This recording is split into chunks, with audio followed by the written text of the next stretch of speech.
Прийшли окупанти до нас в Україну, форма новенька, воєнні машини та трохи поплавився їх інвентар. Байрактар, Байрактар. Російські танкісти сховались з кущі, щоб лаптем посьорбати довбані щі, та трохи у чах перегрівся навар. Байрактар, Байрактар. Приперли зі сходу до нас барани для восстановлення великої страни. Найкращий пастух баранячих отар. Байрактар, Байрактар. Їх доводи всяке озброєння різне, потужні ракети, машини залізні, у нас на всі доводи є коментар. Байрактар, Байрактар. Вони захопити хотіли нас зразу, а ми зачаїли на орків образу з російських бандитів, робить примар. Байрактар, Байрактар. Російська поліція справи заводить, там пивцю рашистів ніяк не знаходить, хто винен, що в нашому полі глухар. Байрактар, Байрактар. Веде пропаганду кремлівський урод, слова пропаганди ковтає народ, тепер нове слово знає цар. Байрактар. Байрактар. Байрактар. Байрактар. Байрактар.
Yes. The lead Spring Army sends its regards.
Hello, everyone. I'm the Enforcer, and I'm coming to you by Enforcer Matt.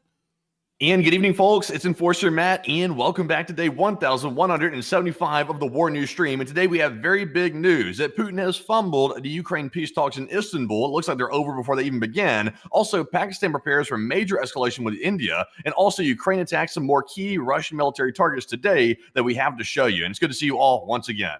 And of course, we're going to be covering the past 48 hours of news from around the world as we have been able to hear major developments in every single facet of the world at this point, including India, the Middle East, and Ukraine, as we have been able to hear that the Russian Federation has practically destroyed their peace talks with the Ukrainians and Ankara before they were to begin this Thursday, as we were able to hear that Putin has now officially announced that he will not be attending the Ankara conference and instead will send Sergei Lavrov as his representative in the diplomatic delegation. We have also been able to hear that it appears that the Russian Federation is not going to be speaking to the unconditional ceasefire, which is what the United States wishes are, but once again to the concept of peace, because Russia loves talking about peace but not really having any of it. Meanwhile, the United States of America has made it incredibly clear that there is going to be massive sanctions and reprisals conducted against the Russian Federation if no practical deal or solution is reached between the two parties inside of Ankara. Meanwhile, we've also been able to hear that the French are taking their own actions, now preparing a brand new European Union package of sanctions,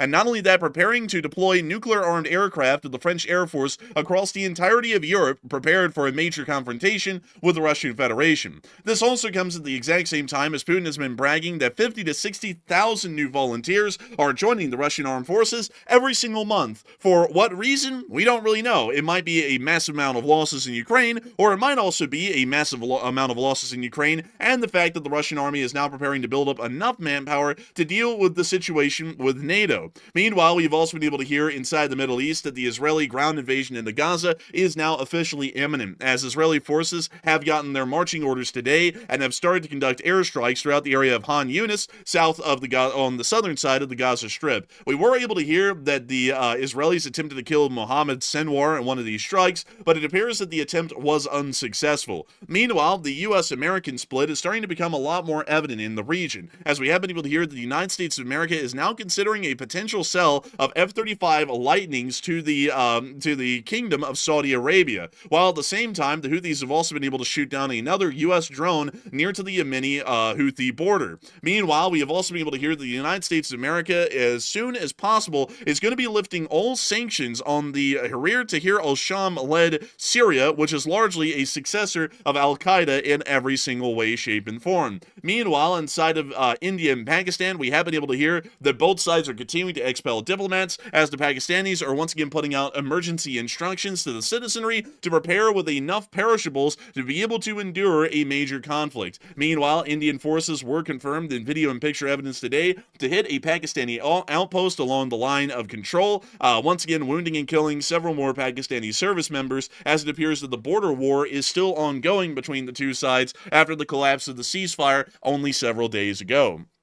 We have a huge amount of news again today, and that's not all the only bits of news. We actually have a couple of smaller items in East Asia, as well as other areas, but nevertheless, it is once again another massive news day, which it's getting a little bit crazy that we say that every day, because quite literally, once again, we have about, I think, 35 or so news bulletins today, which is still well above average given our normal daily news coverage throughout the entire history of the channel. Nevertheless, getting us on into the major news of the day, we were able to hear that the Russian Federation has ended up taking a little bit of a loss in a major sense, not just on the front lines losing a major city, or more so a vital city in Ukraine such as Chasiv Yar, but we've also been able to hear that the Russian Federation has taken some significant diplomatic losses today, as the Russian Federation is once again crippling and largely destroying its own diplomatic position before it even really had time to breathe. However, we were able to hear, getting all into the major news leading up to the diplomatic talks today, that the Ukrainian armed forces were able to retake the entirety of downtown Chasiv Yar over the course of the past 24 hours. The Ukrainian armed forces were able to push the Russians back into the industrial area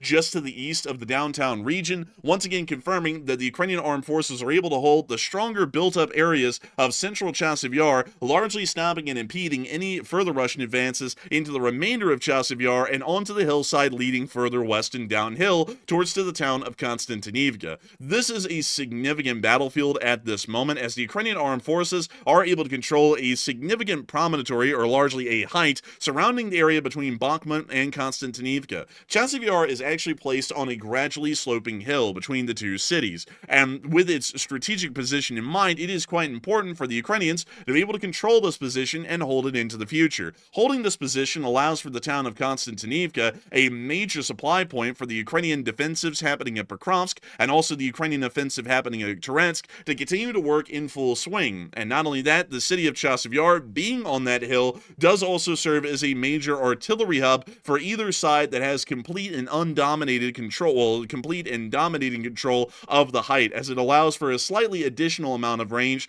to be given to the artillery pieces that are able to operate from the actual hill that Chasiv Yar is built on. Ukrainian armed forces were confirmed in video and picture evidence to be conducting drone actions once more against Russian forces in the surrounding area, which appears to have been integral in their counteroffensive today that was able to move the Russians out of the area. We can see here what appears to be the hot dog man on screen speaking about a small Russian radar, but skipping forward to the actual drone footage, we were able to see that the Ukrainians were able to hit a Gammon-in electronic warfare system along with another Gammon-in. These are technically counter-battery systems, but kind of within the electronic warfare field. But we can also see another drone targeting another Russian communications relay, along with many others that have been set up in the windows of the ruined commie blocks throughout the area of Bakhmut.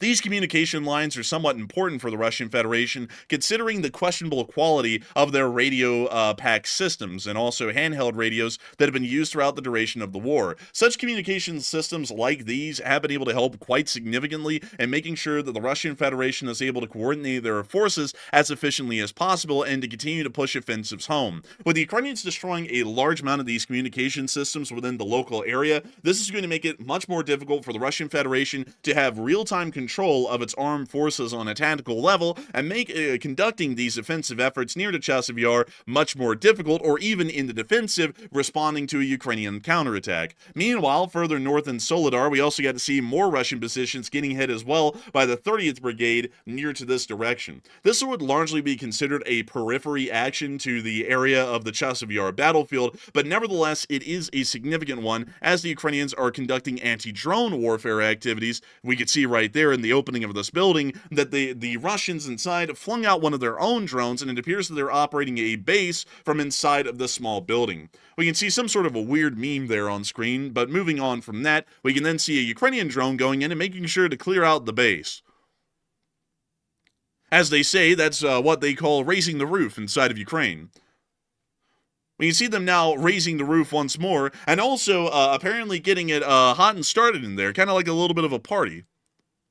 Honestly, it's like they're bouncing the roof. There's bouncing enough just to, like, look at that. There's bouncing the crap on the roof around.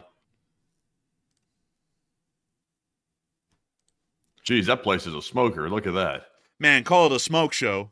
That's the way that thing be burning and smoking. Somebody left their detergent on the other roof.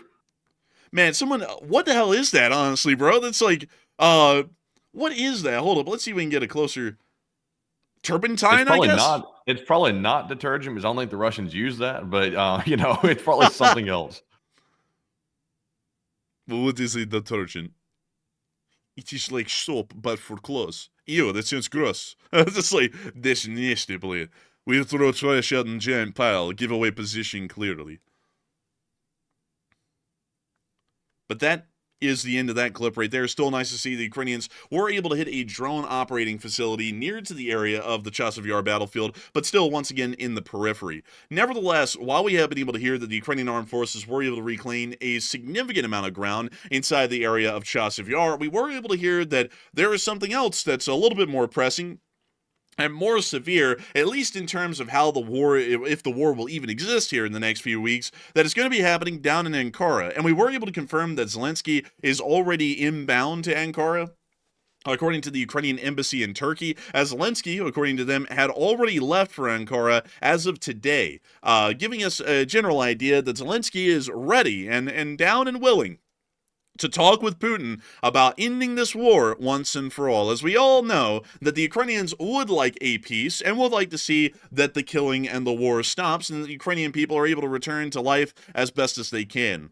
On the other hand, while Zelensky is almost already in Ankara at this point and is most likely already waiting for Putin to arrive, a shocking announcement came out of Moscow today. What announcements do y'all think that would be, folks? Do y'all think that Putin said that the war is ended right now and that Russia unconditionally surrendered? Do you think it's the case that maybe he said that he was going to return all Ukrainian prisoners of war? Maybe he said that Ukraine was a legitimate state. Maybe it was something along those lines. Maybe he just said that there's no talks necessary and a legitimate ceasefire was going to be entered into without preconditions whatsoever. I'm sure that many of y'all have many different ideas of all the positive things that this great and wonderful leader, Vladimir Putin, who has never done a bad thing in his life and is a very kind person to his soul, I'm sure that many of y'all have many great things to think of him. But I hate to tell y'all, but our hero in Russia has apparently been not that great of a guy, because he said today that he's not going to Ankara.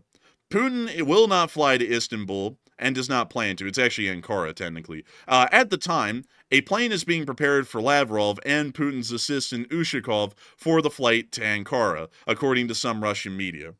Putin is not going to be attending the talks. That's one thing that we have been able to get out today quite clearly. There was about 6 independent sources that were able to verify that through, citing official Russian government accounts, and it is quite clear at this point that Putin will not be attending in any way, shape, or form the talks in Ankara, which is not shocking at all. A lot of people knew that that was coming around the corner. We actually predicted that. Matthew and me did here on the channel just several days ago and got it right dead on the nail. Putin lied right out of his face last week. He said that he was going to be going down to Ankara to talk to Zelensky directly about ending the war. And now, as of today, he has made it quite clear that he actually has no intentions of doing that. And not only that, we have also been able to hear that they haven't even picked the team yet officially. We've been able to hear that the Kremlin has not yet disclosed the composition of the Russian delegation at the talks in Istanbul. And I'm not really sure if I'm getting this mistaken or not, but I'm pretty certain, Matthew, that unless if the Ukrainians are having a talk in Ankara and the Russians are having a talk in Istanbul,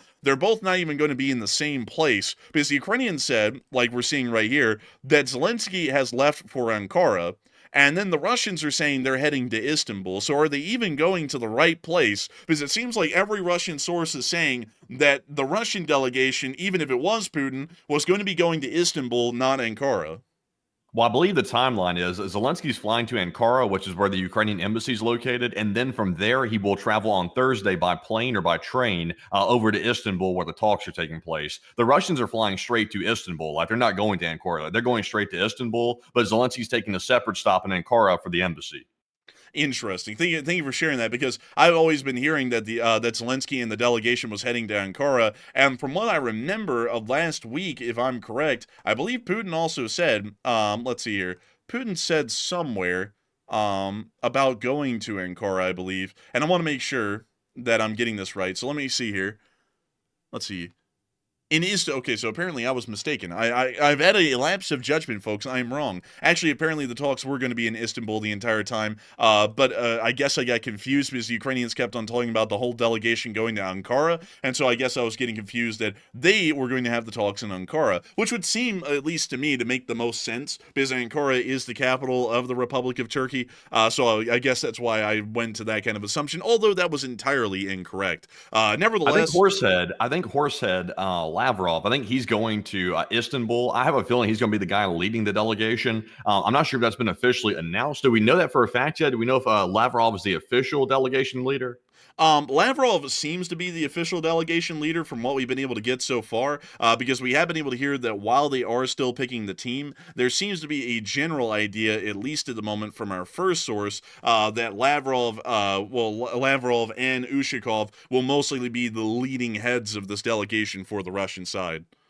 Yeah, because I was wondering for a second, I was thinking that maybe Putin might end up sending Peskov, who's the Kremlin spokesperson, instead. That would have been like the worst insult possible. Lavrov is technically the one, if it's not going to be Putin, Lavrov would be the one to show up. So at least that's not a huge insult. But at the same time, Zelensky's already said that if Putin is not physically there in person in Istanbul, then the talks are over with. Like, they're not even going to entertain talks unless Putin himself is there. So it looks like Putin's already backed out, which is already pretty much sabotaging the entire talk.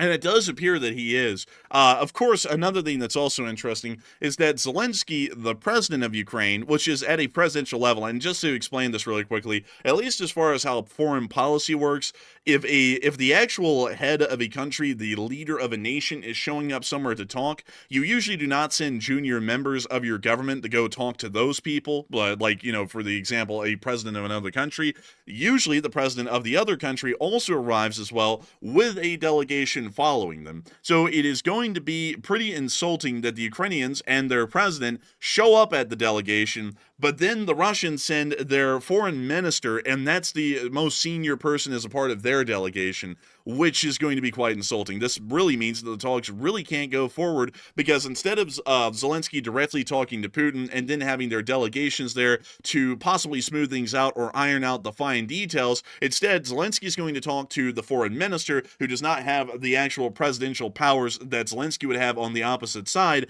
meaning that these talks really couldn't go anywhere, because anything that Lavrov might say has to still be checked off with Putin directly, once again adding a lot of complications to this. So what what they could be doing, what the reality of it may be, is that Putin is not going to show up. He's going to send Lavrov. Lavrov will promise the moon to Zelensky, making it look like the war might actually end, and then Putin just reneges on that immediately once the delegation leaves Istanbul. That could be likely, or it could be that Lavrov shows up without Putin in attendance, and the Ukrainians simply refuse to have the talks because there's not a senior enough person in their government. The only person that they would accept is Putin to be able to actually lead their delegation in the talks with Zelensky. But nevertheless, well, you know what's interesting. What's interesting as well is Russian media was talking about the possibility of Putin going to these talks in Istanbul, and generally speaking, the public sentiment, at least among the talking heads inside of Russia, the media people that are the propagandists, is that Zelensky is not good enough. He's not on the same stature as Putin, and therefore, who is Zelensky to think he can meet the great leader Putin, which is on a whole different level? He's a grand chess master compared to Zelensky, and Zelensky's simply not good enough to meet with Putin because apparently Putin, being the war criminal he is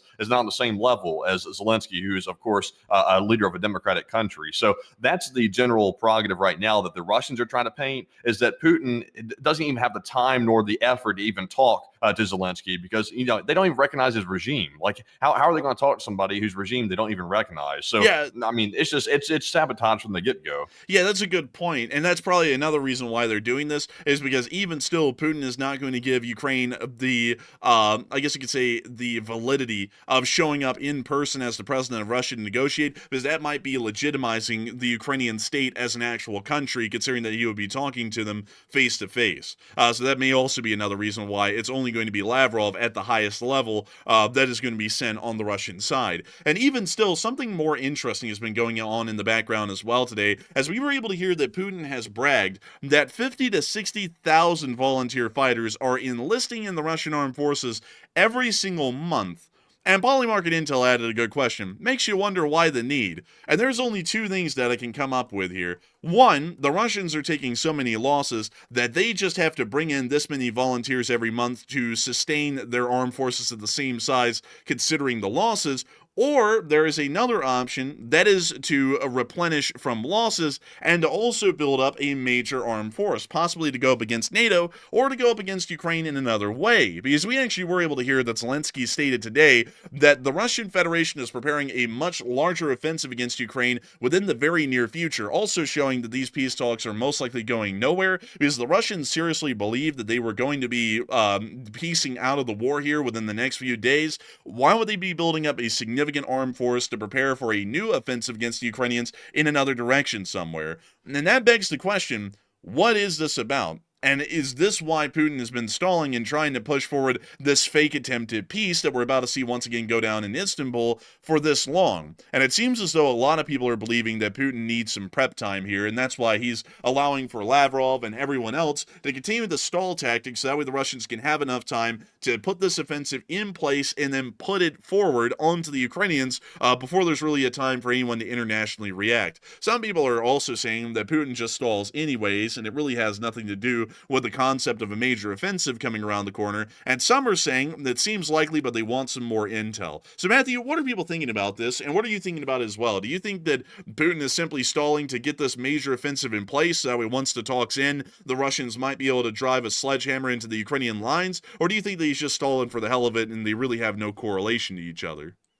So it looks like 65% of the audience said yes, Putin needs prep time, and therefore that is why he's stalling the negotiations, while 24% said no, Putin just stalls anyway, and only 7% said it seems like it, but I need some more intel. And I would say 100%. That's why Putin is stalling. He is preparing another massive offensive. And if you're trying to actually end the war, and once again, the U.S. has been pushing for a ceasefire, just a 30-day ceasefire between the two countries. Zelensky's already pre-agreed to it. Like, he's already agreed to a 30-day ceasefire under any circumstance. Meanwhile, they can't even get Putin to even show up to the table to even discuss it. And he's already rejected it even outright. So I'm really not sure what these peace talks are even for, except for the U.S. simply saying we want to have them just for the hell of it. Because if Putin will not agree to a ceasefire, then why would he agree to end the war? Because a ceasefire is obviously the first logical step to end it. So if you won't even agree to that prerequisite, why would you agree to end the whole war? It makes no sense at all. So rather than just doing this for the appearance of it, which is mainly only the U.S. is pushing for this, the United States is the driving force behind the Istanbul talks. Other than that, Zelensky wouldn't show up to it, and Putin's definitely not showing up. So it's just a dead end. It's basically for appearance sake for the United States. But Enforcer, what say you? I would have to agree. It appears to just be more so diplomatic theatrics, just for the benefit of the United States. The Ukrainians wouldn't even go into these talks because the Ukrainians understand the kind of reality that we're living in. And that's the fact that the Russians do not want to talk, and if they are going to talk, they're going to say something so outrageous as honestly just wasting time. And while the diplomatic delegation teams have nothing to do but waste time, why in the world put Ukraine into this limbo where the war might end or the war might not on an international level to entertain the Russians who are not even sincere about actually ending the war on amicable terms for both ends? That's something that the Ukrainians wouldn't want to do. And so this talk is only being conducted for that reason. Considering that Putin is not going to be present and the Russian Federation has already made it quite clear that their demands are going to be a literal copy and paste of all of their demands made prior, where the Ukrainians pretty much have to give up, they have to cede land to the Russians, they have to pretty much demilitarize, so on and so forth. The Ukrainians are not going to accept any terms that the Russians lay out. And we already are seeing on the U.S. side that they are getting very unhappy over here. The U.S. is starting to bear down on them heavily, as the President of the United States has issued an ultimatum through the special envoy Witkoff, who has stated that if there are no immediate direct negotiations between Ukraine and Russia, the United States will withdraw from the talks. And we've also heard that there's been that there is a clear threat, along with that statement, through Scott Bessent, who is the Secretary of the Treasury, that the United States is cooking up sanctions right now in the background. It has not been spoken about in public what the exact details of this is, but Scott Bessent has made it quite clear that the next round of sanctions that are going to be following if these talks fail are going to be the damn near worst that have ever been seen, practically close to the kind of sanctions that were implemented on North Korea after they tested their first nuclear weapon in 2007. So it does appear that a lot of people are starting to see that things are not really going all too well. Things are actually starting to get pretty bad, at least between the United States and the Russian Federation, which, you know, what can you do? It was going to be coming around the corner at some point. Everyone knows that a Hail Mary attempt at trying to achieve a peace in this war, just because we wanted it to happen, was not going to go anywhere. Everyone knows that. We knew that here on this channel. And once again, to remind everyone of our running theory, which we ran with for an entire year, and then once the president, the current one, was inaugurated, we then got a little bit wary about it. We then dropped the theory, picked it back up, dropped it again, and we're picking it back up again because it appears that the prediction from literally a year and a half ago at this point, if we had stuck with it, it would have been right the whole time. The president of the United States acted sympathetic to the Russians, attempted to talk to the Russians played him like a fool, and now it appears that he's getting pissed off, because that's a bit damaging to the ego. It will really be damaging to anyone's ego, but it is damaging to his ego, and it also is showing that the Russians are operating in bad faith, like we've been saying the whole war. So now we're seeing that it's actually come around to exactly what we said it would come to a year and a half ago, which is where the U.S. is going to get probably so pissed off, and also pissed off because someone's ego may have been damaged, to go into supporting the Ukrainians harder than we've ever seen before, even putting more crippling sanctions on the Russians, and not only that, possibly providing Ukraine with military equipment and support that has also never been seen over the past 3 years of the war.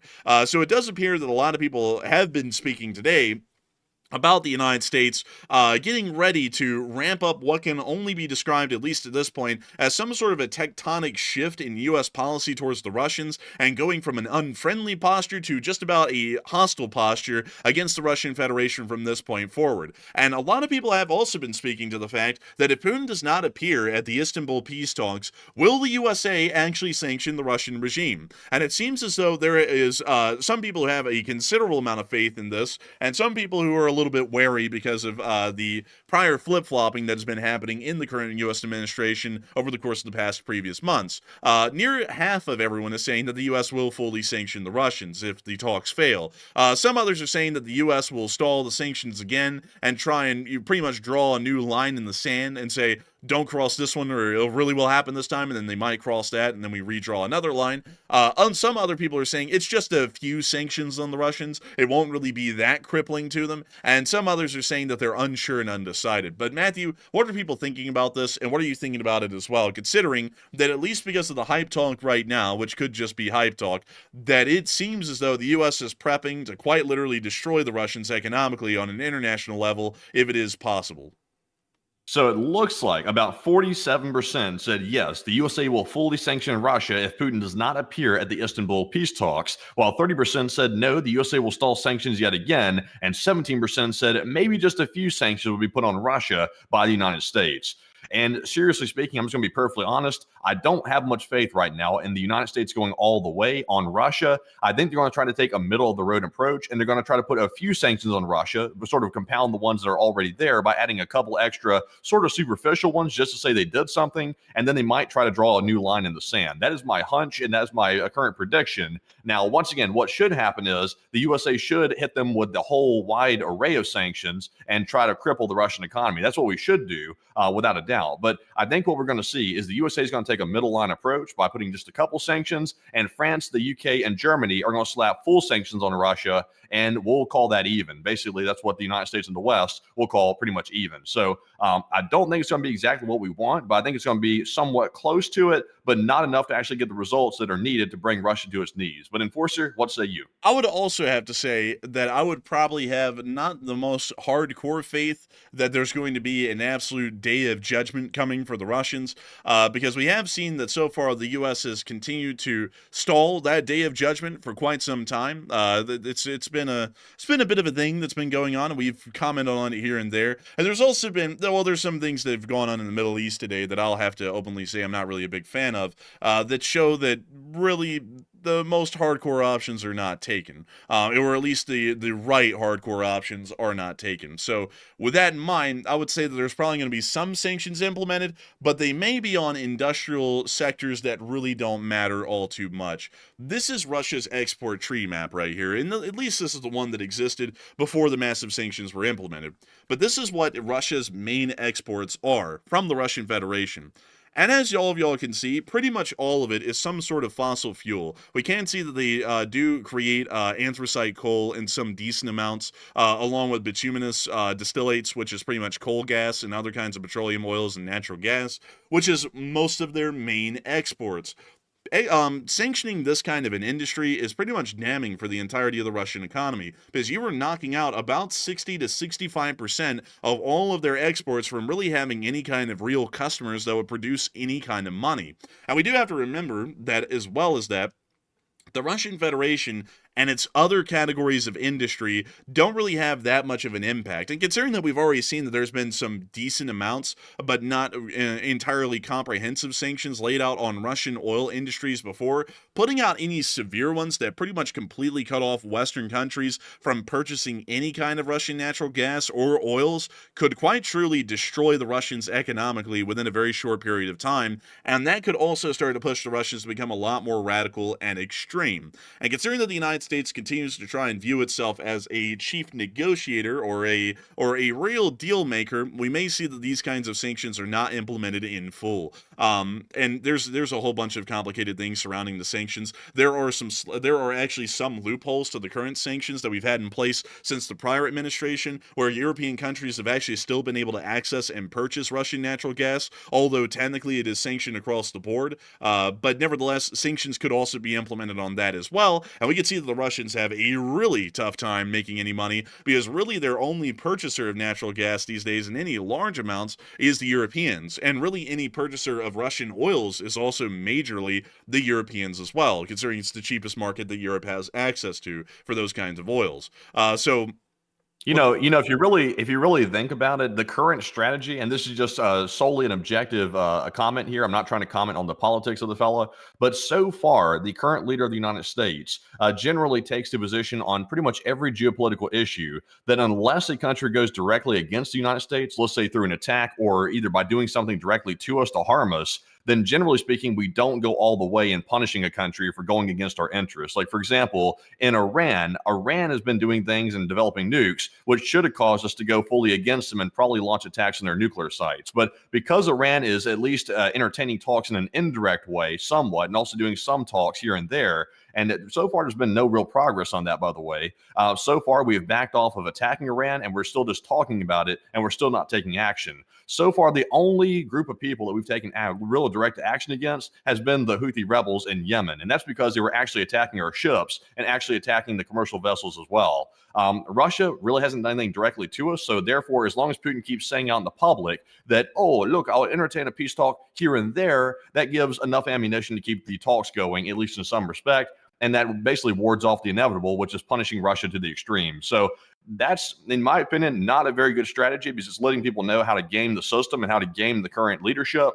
And that's predictable, which is something that you don't want when it comes to trying to deal with people geopolitically. I would entirely agree, and it seems as though, I'll be honest with you all, that the current administration has a lot of talk. I would say really a lot of hype talk, and then no follow through, at least in my opinion. The prior administration really just had no follow through at all. There wasn't even really any talk. There was like hardly any follow through. But this administration likes to talk, but also has very little follow through, because so far we have seen, like with the Houthis, for example, the Houthis practically did, I would say at this point, probably just beat the United States, because now we're hearing that the U.S. just got tired of bombing the Houthis because there wasn't really any results coming out of it that were significant enough. And then also we dropped 2 F-18s into the drink, and so then we just gave up because, you know, it wasn't looking that good on us. That really doesn't sound like a victory. It sounds like it was a half-baked kind of a plan that was poorly implemented, and there was really no idea of any follow-through beyond the most minimal action, which was an air campaign. If I was the president of the United States and I saw that the Houthis weren't giving up, there would have been a multinational coalition with the Saudi Arabians, the Yemenis, Oman, the UAE, as well as the United States, to go in on the ground and just invade Western Yemen and crush the Houthis once and for all on the ground and occupy the area for about several months until Yemeni government control was stabilized over the area, and then bounce. That's what I would have done. That would have been the logical thing to do, but unfortunately, there is no political appetite for it. And depending on who you ask, it's fortunate or unfortunate. The United States is not in favor of going to war on the ground in the Middle East. They're still reeling from the last time we pulled out of Afghanistan, and they equate the situation in Yemen with a situation in Afghanistan, and they don't want to repeat that. So for political reasons, the current president would probably never do that. They'd probably never send in troops on the ground. And I think the fact that he stopped the bombing and tried to start having talks with the Houthis after they clearly did not back down, like there's nothing the Houthis have done to apologize for their actions or back off or say they're never going to do it again. I think they might have said that, but now they're still firing rockets and stuff at Israel, which indicates they're not being sincere. So it's basically just a lack of commitment on going in on the ground and a lack of political will that caused us to give up. And also close calls with our F-35s too, because apparently, according to some reports, our F-35s were almost shot down by the Houthis. And if that happened, that would be a hell of a shameful headline to see coming across the media. So they didn't want that. They figured, let's cut our losses and leave and pretend like we're having peace talks. I would have to say, like, it's a really lame thing, though. The reason why an aircraft was eventually going to be shot down, it's a high intensity air campaign that's endlessly going on, most likely on predictable attack corridors, because there's only so many that can be implemented on any given day, most likely 3 at the best.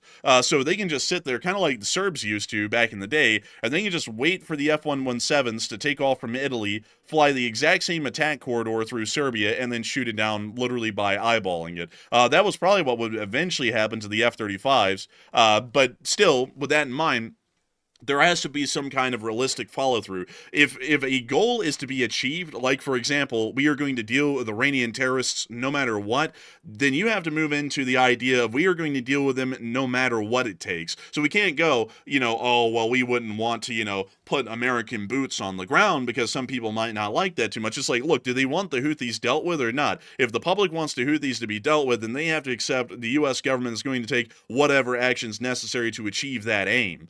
We can't sit there and then say we're going to deal with them only if we can kind of deal with them in this half-assed lackadaisical way, and then if it doesn't work, we'll just give up. It's like, no, you got to go all the way in, like the whole 9 yards to the hilt. That's just the only way that you can work these kinds of situations. Like with the Russians, for example, if the Russians are not going to make this talk work, this is the 19th round of talks, I believe, that's been attempted and failed so far, just during the current administration.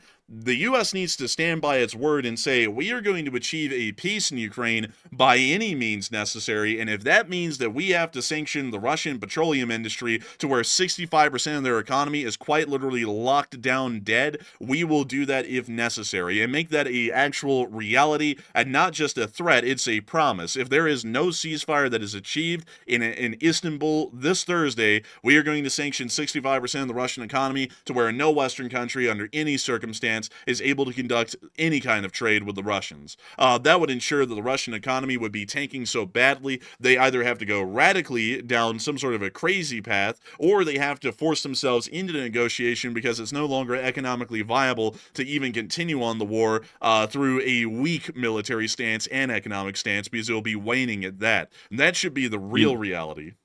Also, if the president does not want to go all in on Russia because he's worried about a nuclear exchange or a conflict, then what he could do as an alternative is he could choose a smaller foe, let's say Iran, and make an example out of Iran by going in and targeting their nuclear sites to show Russia that we will follow through if we choose to. We do have the resolve to do that, but we're trying to give Russia a chance to back off and be sensible before we go all the way and punish them to the extreme with sanctions and potentially other actions.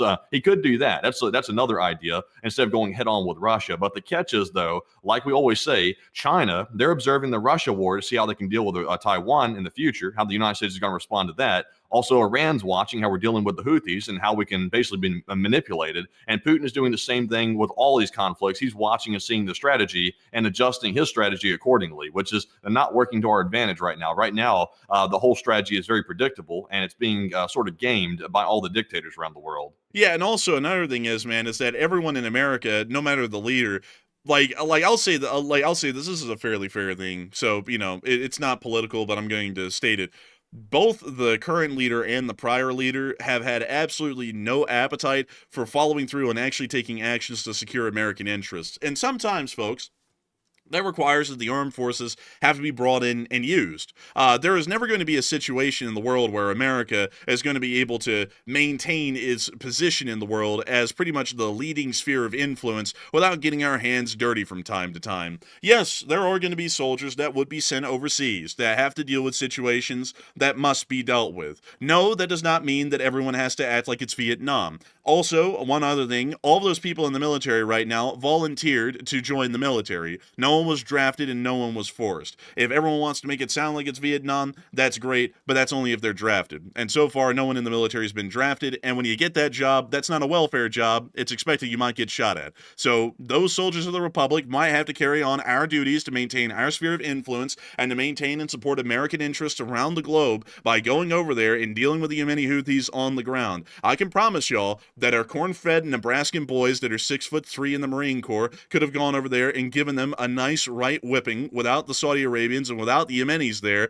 But on top of that, we would easily have the Saudis there, and we'd easily have the Yemeni government there, because the Yemenis want to beat their ass, the Saudis want to beat their ass, and we want to beat their ass. So who in the world would not be there to help us out? I mean, the Saudis were there with us in the Gulf War. Why wouldn't they be there to deal with a terrorist force in Western Yemen that is not only attacking the Israelis, but also attack the Saudis on a pretty regular basis as well? We would have a pretty significant international coalition just in that region alone that would help us out with that, and they'd be more than happy to see the Houthis disappear into the pages of history. That is the reality of the situation, and I think that is 100% what the U.S. should have done, and that's what we should still continue to do. We should say, because they shot down one of our drones today, which we haven't got to yet in the news, that the Houthis have broken the deal. They have broken the ceasefire agreement between the United States and the Houthis, and for that reason, not only are we going to restart an air campaign on them, but that air campaign is not going to be a strategic one. It is going to be a tactical one in support of the Marines on the ground that are going to be clearing these guys out. That's what I think should be done, because that's the only way we're going to deal with this situation once and for all. And with Iran, we ought to make it quite clear that what's happening to the Houthis will happen to them next if they don't calm down and learn a lesson real quick about nuclearization normalization. That will be coming around their way not before long, and so they can either choose to conduct themselves peacefully and stop the development of nuclear weapons and pretty much stop all of their nuclear programs altogether, or they can face the same hellfire that will be facing the Houthis here soon. The choice would be theirs. And with the Russians, their choice is quite simple. They can either stop the war where it is, and we can get into the negotiating, or they can see that the Ukrainians get supported militarily even farther than they've been before, and the Russian economy's main exports that make them money will be sanctioned so heavily that there's no money to be made there any longer. That's the reality of what we should be doing, because that would send such a strong message to our largest adversary in the world, the Chinese, that the Americans are not here to play. We are reasonable, but we're not going to let people keep on walking all over us and stomp us out because we're too scared to get really heavily involved. We will get heavily involved if we need to, and people better understand that and step out of our way. That's what I think the U.S. position ought to be against our adversaries and enemies, and we ought to be able to make sure to be as fair and reliable to our allies as possible, so that way we make sure that our core of influence around the world is as strong as it can possibly be, so that way when the Russians and the Chinese look out in the West, they don't see a possible fracture between North America, well, really just the United States, and the rest of the Western sphere. They see a united Western sphere that is the strongest that it's ever been on the face of the globe, that is truly going to be uncombatable on any level, economically or militarily, because we will have the power to go up against anyone in the world, anywhere, at any time, on all fronts, and be able to win any kind of direct confrontation that may happen as a result. That ought to be the reality of the situation, because I'll be damned if anyone's going to keep playing with the United States like this and think that they can keep getting away with it. But that's my 2 cents. That's my 2 cents. If y'all want to vote for me for president in 2040, by all means. But I'm a proud American, and I like to think that the United States ought to be able to keep its position and ensure the quality of life that all of our citizens enjoy and all of our allies around the world also enjoy because of our mutual cooperation. But nevertheless, moving on from that, I do understand that we've had a lot of people talking a little bit more in the chat about all kinds of different things. And I'll be moving all down into the Middle East real quick to talk about these different things, because we've heard of a load going on in the Middle East. Some of y'all may have been able to hear of a whole thing going on with Qatar giving a 747 to the United States. We won't be covering that one. Just to let you know, that's more so of a domestic political thing, and has to do with, just to explain it really quickly why we can't talk about it, it has to do with whether the president the United States can accept a personal gift, which legally the answer is no. It has to be a state gift provided to the United States, not to an individual. So there's been a massive whole hoopla that's been going on about that from both sides. Some people saying that he's accepting it because it's really for the Air Force, but then other people are saying that that's a foreign gift, and all of the security checks required to vet that 747 for it to be Air Force One would take so long that it wouldn't even be usable during this president's term, and not only that, it would be prohibitively expensive and wouldn't really make that much sense. There's been a whole bunch of things going on with that. We won't be covering that one. But we will be covering something else that did happen today, as we have been able to hear that the Israelis have announced that they will be conducting an imminent ground invasion into Gaza again with full force in the coming days, according to Netanyahu, stating the actions that the Israeli military will be taking here within just the next few days. Not only that, we have also been able to hear that inside of the Gaza Strip, there's been an announcement that the Israelis attempted to kill the new leader of Hamas, Mohammed Sinwar, which y'all might remember his old buddy, Sinwar, they're both relatives, that got killed, I believe, where in the world did he get killed, Matthew? I think the other Sinwar got killed up in Beirut in Lebanon inside of a bunker. Yes. He was taken out there, yes, in some kind of compound.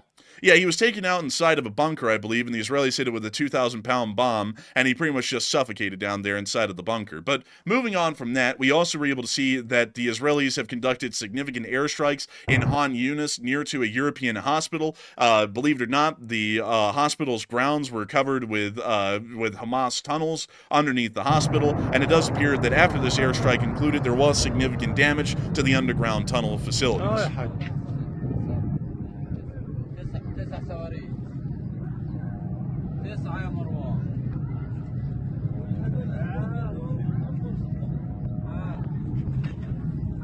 Well, so they mean business. So there's a lot of big hits. A lot of massive hits, and we also were able to see the damage afterwards as well from footage at the location, showing us that there was significant damage to underground tunnel systems.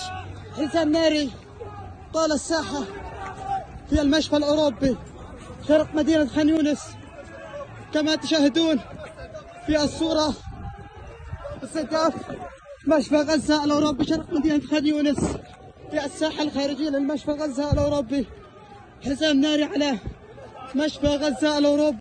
From what we understand, the Israelis used some sort of a blockbuster, a really armor-piercing kind of a bomb that was able to pretty much burrow into the ground and then had a delayed detonation, which allowed it to actually have enough reach underground to cause enough seismic disturbance to destroy the tunnels underneath. That's why you're seeing this weird, kind of like a jutting and implosion of the road around this area, because that's actually a result of the bomb's explosion underground that was able to destroy the tunnels. Nevertheless, we also have been able to hear that while the Israelis are still conducting this action, the Houthis are also still firing at them, as we were able to see that Israeli air defense was once again active over Tel Aviv, attempting to shoot down incoming Houthi ballistic missiles. We can see the Iron Dome defense system at work here. We also hear the sonic boom of the missile.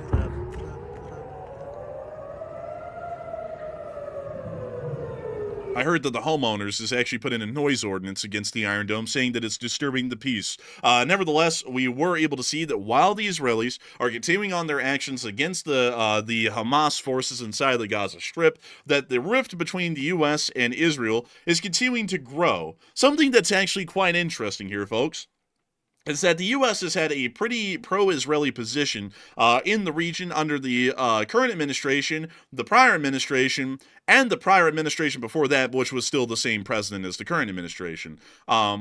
Let me actually say that in a lot easier way. That actually sounds a little bit confusing. The current position on Israel under the Trump administration is pro-Israeli. The Biden administration also had a largely pro-Israeli stance as well, although there was some reservations inside of that stance. And the prior Trump administration before this one also had a wildly pro-Israeli stance before that. Under the prior, and I just want to point this out because it's kind of showing where the rift is going at this point. Under the prior Trump term, or the Trump presidency from 2016 to 2020, we actually saw that the United States officially recognized Jerusalem as the capital of Israel and not Tel Aviv, as the U.S. had only recognized, up until that point, Tel Aviv as being the capital of Israel, although the Israelis claimed that it was Jerusalem. The United States also legitimized Israel's permanent control over the Golan Heights, recognizing it as official Israeli state territory, unlike all prior administrations that said it was under a temporary Israeli occupation, but still legally was a part of the Republic of Syria. All of those things were done under the prior term under the Trump presidency. We are now seeing that the rift is getting so large between the Israelis and the United States that the United States is now lifting all sanctions on the Jelani-led Harir Tahrir al-Sham Republic of Syria, as Reuters has confirmed that the president and interim president al-Shara, who is Jelani, will briefly meet each other in the KSA. It is unknown whether this meeting will take place, and also KSA stands for Kingdom of Saudi Arabia, by the way. I forgot to mention that. I just said KSA like everyone would know. But it is unknown whether this meeting will take place in front of the cameras or behind closed doors. It'll be the first meeting between the U.S. and a Syrian president in over 24 years. This is a very interesting move because we have seen previously that the Israelis have actually been conducting airstrikes and offensive operations against Jelani's government, led by the Harir Tahrir al-Sham, which has seen common uprisings throughout the entirety of the country since they have taken power, only months after coming in. We have seen uprisings across the entirety of the west coast of Syria, in Latakia and Tartus. We've also seen uprisings in Homs. We've also heard of limited uprisings in Aleppo as well, and not only that, the recent uprisings from the Druze within southwestern Syria have all been met with the most violent and pretty much most cruel and inhumane reprisals by the Jelani government that have been seen in modern times, actually rivaling the brutality of the al-Bashar or Bashar al-Assad governments that had existed in the past. Many people have been shocked by this move because, once again, this is a spiritual successor, as far as we can tell, even in their actions, to Al-Qaeda. And that's something that might be a little bit interesting for some people to know, is that Jelani, the leader of the Harir Tahrir al-Sham, is actually a successor group, or a splinter successor group, of the original Al-Qaeda that was led by Osama bin Laden, that conducted the 9/11 attacks on the World Trade Center, the Pentagon, and the 4th aircraft, which crashed after it attempted to target an undisclosed location. That is the exact same group that Jelani's guys pretty much evolved out of. As a matter of fact, a lot of the old heads within the HTS actually were a part of the real Al-Qaeda that was led by Osama bin Laden, or really the loose groups that were affiliated to Osama bin Laden that all went under the Al-Qaeda franchise name for the large part.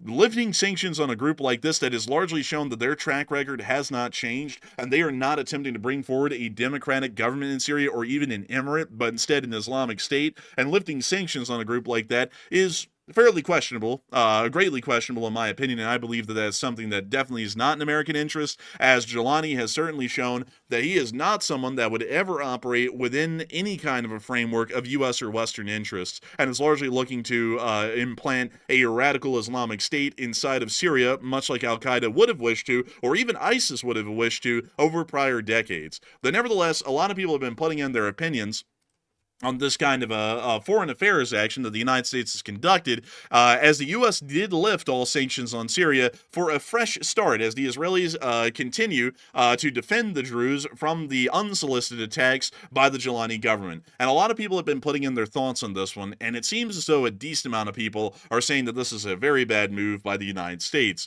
Other people are saying that it's a fair move by the USA. A fresh start would be a good one. Some others are saying that it depends on the details, and others are unsure and undecided. But Matthew, what are people thinking about this, and what are you thinking about it as well?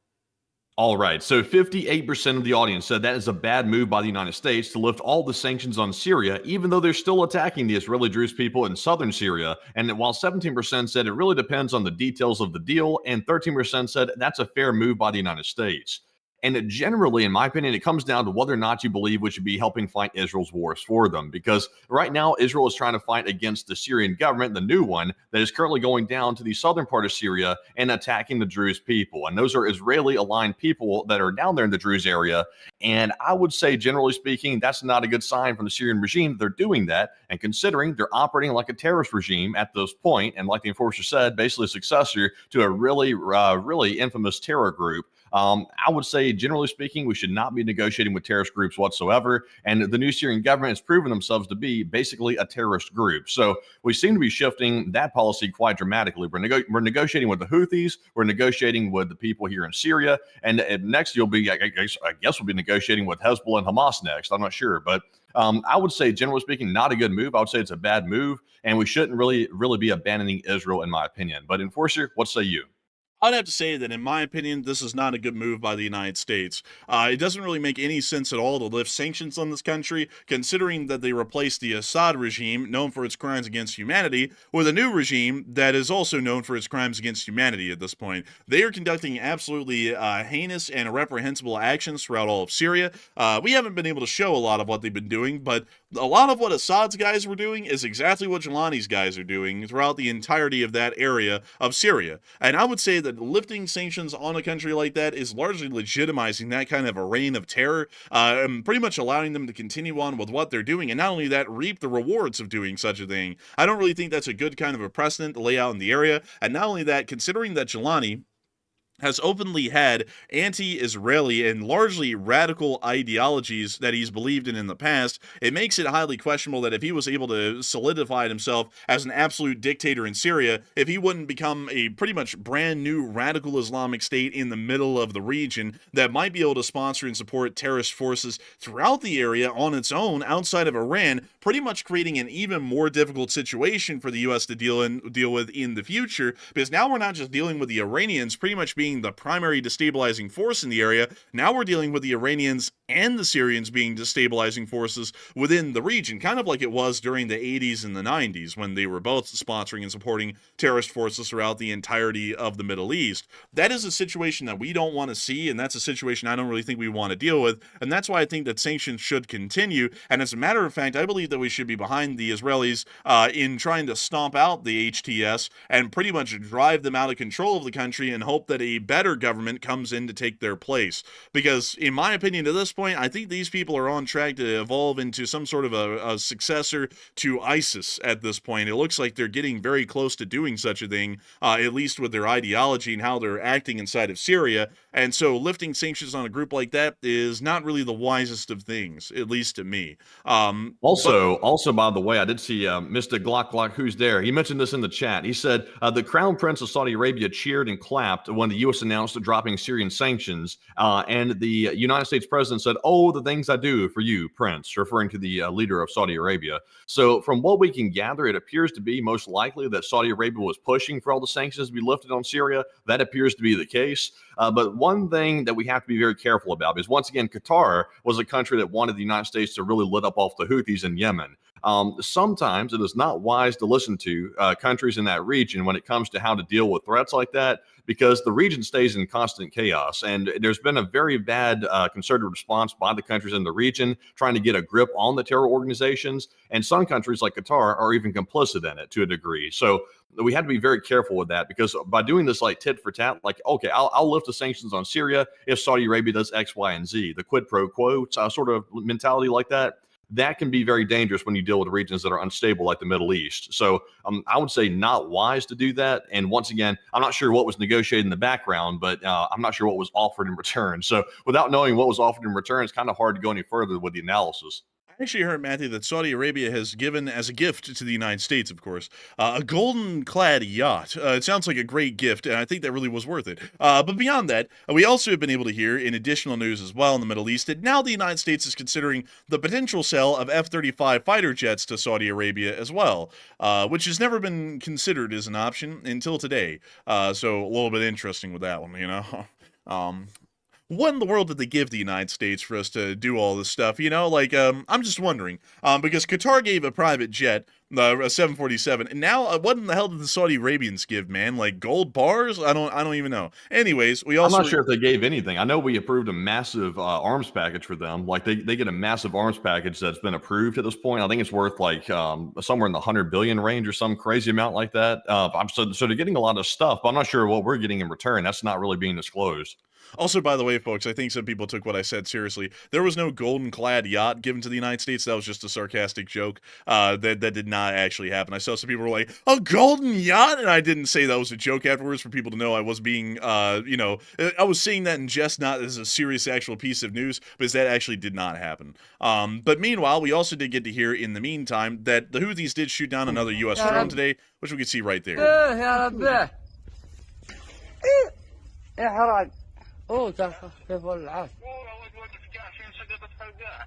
باروداع الثاني وش هو؟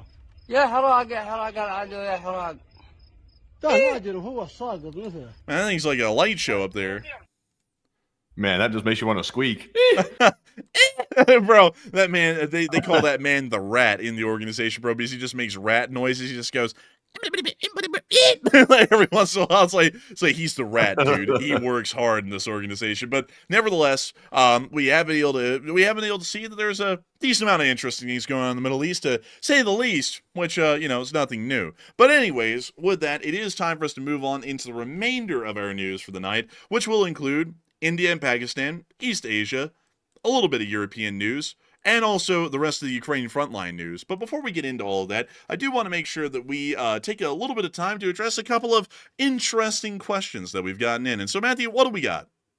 All right, so jumping to our first super chat of the night. This one's going to go to a longtime staple of the channel, a channel legend by every means. It is BC Skyman, who throws in a $65 donation, and thank you very much, BC, for the 65, and we do appreciate that very much. And I do not see a comment attached, but he did leave a super sticker, and it shows the YouTube creature jumping out of a treasure chest and absolutely going to town on people. It's throwing a left hook, a right hook. It's giving it the left and the right. So thank you very much, BC, for the support. And Enforcer, what say you? So my question is, Matthew, is that when that hippo hops out of that chest, the money comes flinging up with him, but then it just flings up randomly in the middle of him just standing there. It's like, does the money do its own thing? Is it like living? Is it like jumping on its own? Or is the thing like magnetically like lifting the coins? I'm very interested in that one. I think that YouTube hippo is like a representation of what happens when you lift sanctions on a country and they offer something in return. You jump around and money's floating around you. Man, that's what I think that's what the president looked like when we got that free 747 from Qatar. But beyond that, I do thank you for the massive support, BC Scammon, and helping this channel to keep on running. Because if it wasn't for folks like you, we wouldn't be able to keep this channel running, and we wouldn't be able to make this thing possible. And I got to thank you massively once again for throwing in a huge amount of support. folks do not have to support the channel, but it is people like you who help to make this channel possible and help us to keep this thing running day in and day out as a reality. I got to thank you so much once again for that. You didn't throw in a comment, but we do know that you always have kind words to say, BC Skyman, and we thank you incredibly for that huge support and helping this channel to keep on rolling day in and day out without any regard for whether there is a big news day or not. And today was still a big news day. Every day we come on air, it's a massive news day these days. But back in the day, we used to have somewhat slower days. And you were still here watching the channel and supporting it and helping us to make sure that we were able to keep getting around into those big news days like we're seeing here recently. And so a huge thanks to you so much once again. I hope that does address that incredibly well. And with that, we are on to the next one.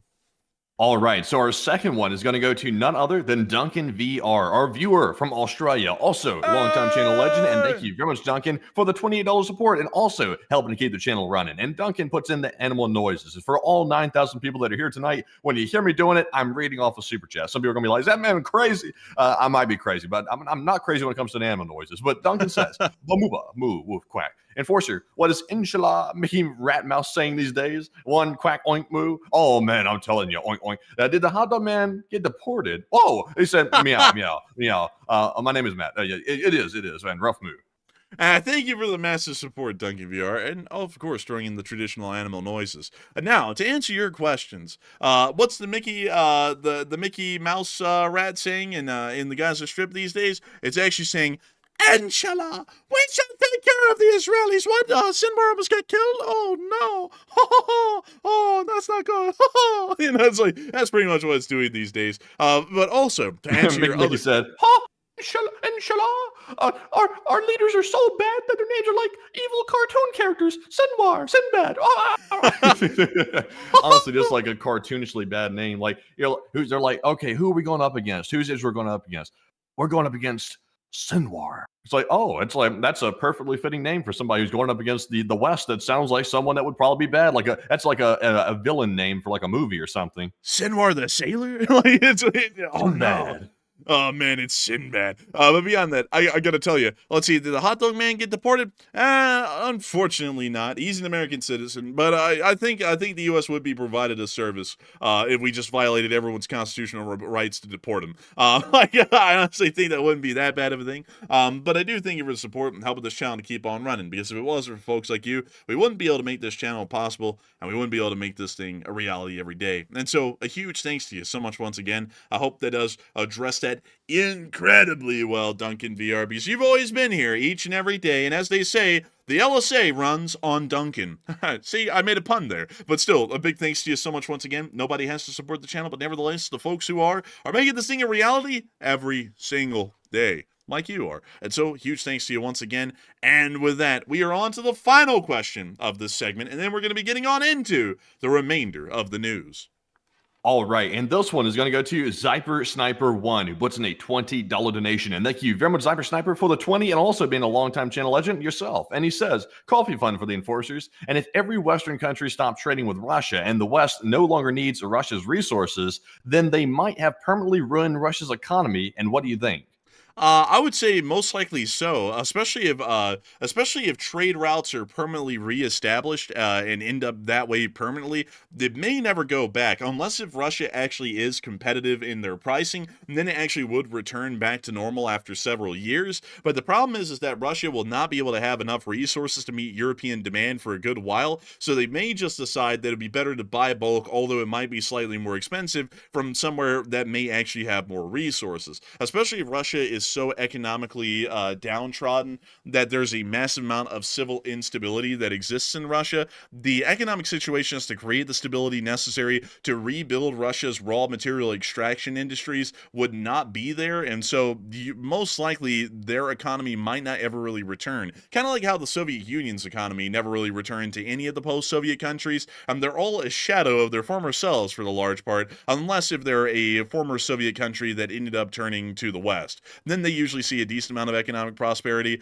but other countries like Belarus, Russia, and Kazakhstan generally have not seen any economic prosperity come their way since the collapse of the Soviet Union, at least in any major or measurable way. But still, With that, I hope that does address that well, Glock who's there. A great question, for sure. And indeed, I must say. And I gotta thank you so much once again for the support and helping this channel to keep on running. Because if it wasn't for folks like you, we would not be able to make this thing possible and keep it rolling. And so, a huge thanks to you so much once again.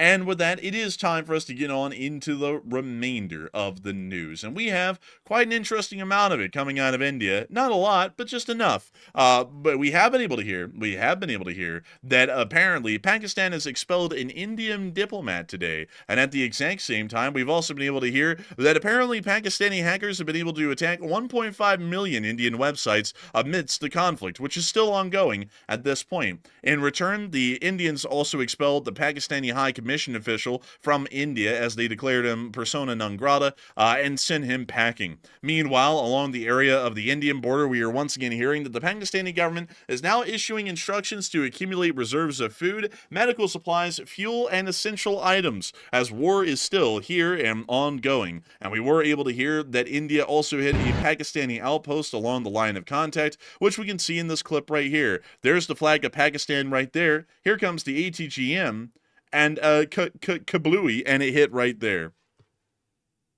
Oh, damn. It fell over like a cartoon.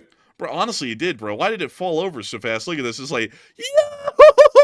You know, it's like, what the hell? It's like You expect like Buster Keaton to come flying up off of it or something like a cartoon. Man, honestly, like, respectfully. But nevertheless, that's all of the news that we have from India today, at least at this moment. But it is largely confirming to us that the border skirmishes are still ongoing, and the ceasefire didn't really hold at all. It isn't even holding right now at this point. But still, something interesting has been coming around, as analysts are voicing concern about Western fighter jet performance in India after a great many crashes. And a lot of people are putting in their thoughts on that one, maybe even their prayers, as we have been able to hear that many people are saying that they disagree. It's probably largely pilot error that led to those crashes of the Western aircraft. Some others are saying that they agree, and the performance is concerning. Some others are saying that they need more detail about it. But it seems as though many people have many different ideas and thoughts on this at the moment. Matthew, what are people saying about this, and what are you thinking about it as well?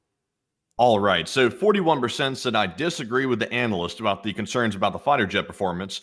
They say that it's probably the most likely pilot error, while 30% said I agree, the performance is very concerning, and 23% said we need more details about the crashes to actually determine if there's a concern or not. So I would say, generally speaking, and so far, the Rafale, which is a French-made fighter jet, it's actually caused some problems, by the way, because the people that invest in Rafale are starting to get a little bit worried by this. I saw yesterday there's some reports that I can't verify right this second, but some people were saying that Rafale's stock had dropped a little bit as a result of the crashes, and there has been some outrage or some concern about the efficacy of their fighter jets. So I would say generally it's probably most likely pilot error. We're not sure how India trains their pilots. We're not sure if it's exactly up to Western standards the way the United States and France does it. So, of course, you might have a totally capable platform like the Rafale jet, and you might have a pilot that's not really up to date with the current modern training. So, without knowing all the details, it's impossible to say whether or not that's a cause for concern. Some people are saying that maybe the Chinese jets that Pakistan uses are simply superior to the Western Rafale jet, and that's why the Rafale was beaten. But I really doubt that's the reason. The Chinese jets are not known for good performance. So I would say it's most likely pilot error. I'm with the 42%. But Enforcer, what say you? I'd have to be with the 42% as well. And also, Matthew, this is the stock drop they were talking about on the 8th. Look at this. $37.63 down to $37.38. And then the next day it was up to $37.82. So really That's just nothing. really just a normal kind of a dip. I mean, there were larger dips before Rafalas were being shot down. Or Rafale or Raphael, whatever the hell people want to call it. But beyond that, I'd have to say it was most likely pilot error, because we do have to remember, folks, that it wasn't just Western aircraft that were being shot down. There was also an Su-30 MKI and a MiG-29 that were also shot down as well, all within the same period of time, which is showing that it had absolutely nothing to do with it being a Western-made aircraft and had everything to do with it being the wrong Air Force. I would just be entirely honest with y'all. Over the conflict, I'm going to be honest with y'all, I got a bone to pick with India now, because I just don't really like the way they most of their country reacted to the fact that, you know, losses actually happen, and instead of just, you know, being like, damn, we might need to improve our Air Force, instead their response was just pure pride that they can never be wrong and they can never fail, and in fact our news coverage is wrong, although we had proof at every single angle to prove what we were saying. So with that in mind, I would have to say that it's probably the fact that the Indians are just too proud of a people to admit that their pilot training probably sucks and is probably underfunded and undertrained that led to the loss of all those aircraft. That would be my honest statement, because the Indian Air Force has got to just suck to the extreme, worse than a Dyson vacuum, to not only lose one of the best jets in the West, but one of the best jets in Russia, and then what is considered to be, at least by the Soviet Union, a fairly decent kind of just a mid-roll fighter aircraft. I mean, that's just the reality of it, because India is not going to tarnish the reputation of the Dassault Company or the Dassault Company in France because their Air Force just sucks that badly. I mean, that had nothing to do with it being the JF-17 is better. There are a lot of qualitative things that go into actually flying an aircraft, and if your pilots just suck, they suck. Like, it doesn't matter if you gave them an F-22. Someone in a damn PT-17 Stearman could shoot them down in an F-22 if your pilot doesn't even know what the hell they're doing. I mean, that's just the reality of the fact. And also another concerning thing was that we were getting reports of dogfights between the Chinese Pakistani jets and the French-made Rafale jets that India has. That was another red flag, because I don't think, like, you know, Red Baron, like World War I style dogfights are supposed to be happening between modern jets like that. That's not what they're really made for. So to hear that also indicates a little bit of a problem, maybe with training or with some type of strategy they're using that might be causing a high risk that the planes are getting shot down in bigger numbers, because they're not supposed to really be doing that, but they're doing that anyway. They're getting in like Red Baron style like shootouts with the modern expensive multi-million-dollar planes. Also, man, I actually have a picture, really. I actually got a little bit of proof, actually. I wanted to show you this, of the actual dogfights that went on over the Punjab area of India and Don't show me Pakistan. Snoopy. Are you about to show me Snoopy? Yeah, I was. Bro, damn, I knew you had to pull that up. I was like, that Snoopy in the doghouse thing was about to come up. I knew it. Dude, but that's legitimately what India and Pakistan was making it sound like. It's like, do they not know that modern aircraft are not designed for that kind of a deal? Like, you know, they've moved well beyond, like, the dogfight. But then also, like, Pakistan was lying about it being a dogfight, because they'd be like, the dogfight happened over a distance of 100 miles from each other. It's like, that's not a dogfight. It's like, that's just an engagement. It's like, that's a little bit goofy. But beyond that, I would have to say, because once again, we do have to remember, folks, I want to point this out, because this is something that I do have to say, is that the Su-30 MKI, not the engine, but the aircraft itself, is pretty damn modern. I mean, that's a pretty modern aircraft right there. And the fact that they lost one of those confirmed, along with a Rafale and a MiG-29, it doesn't show that the Rafale is bad. It shows that the Indian Air Force is bad. That's really the truth of it. Because it's like, so far, I just want to put this out there as well, we haven't been able to confirm that Pakistan lost a single plane. A JF-17, a J-10, or an F-16, or any other aircraft for that matter. So it honestly sounded like to me that the Indian Air Force may just be worse off in training than the Pakistani Air Force. That might just be the truth of it. Because you can, like, if they lost nothing but Rafales, then I go, okay, maybe there's some proof to the claim that maybe Chinese aircraft are better. But considering that they shot down a Russian aircraft, a French aircraft, and then a Soviet aircraft, isn't really showing that the Chinese aircraft are good. It's just showing the Indian Air Force is bad. That's just really the truth of it. And I'm not going to there's so many conclusions you have to jump to a conclusion which is not logical to say that Chinese jets are better just because India's pilots were not trained well enough. It's like, you know, there were so many analysts, like the reason why I made that poll is there's so many analysts out there saying that the West should be hyper concerned because the Chinese jets that Pakistan has are apparently so much more capable than the Western jets that India's suffering a big defeat. I'm like, you know, you have to assume that the Indian pilots are as competently trained as the Pakistanis to make that conclusion. We really don't know that. We also don't know exactly what their doctrine is that they're using. We don't know any of that. Like, we have general ideas of what they're doing, but they could be straying from the doctrine. They could be getting panicked and making stupid mistakes. We don't know. And it's like, you know, to get worried and say that we need to throw our jets out or something over that one situation is a bit premature. Let's see here. How long does it take to become a fighter pilot? Training lasts for 3 years. Well, that's an interesting amount of time. Let's see here. I'm just trying to see. dang, man, they don't really lay out like how many flight hours they get. Let's see. There's it says right there the initial training at the Air Force Academy. They have an Air Force Academy like we do. Yes, they do actually. I think Pakistan and India both have one, but let So me it's see. 18 months. There's got to be something here on Wikipedia, most likely about that, at least a rundown. So let me see. We need to skip forward to the modern day. Oh, geez. Oh, geez. Let's see here. Structure. Let's see. Let's see here. Commands. Wing, station, squadrons, flight sections.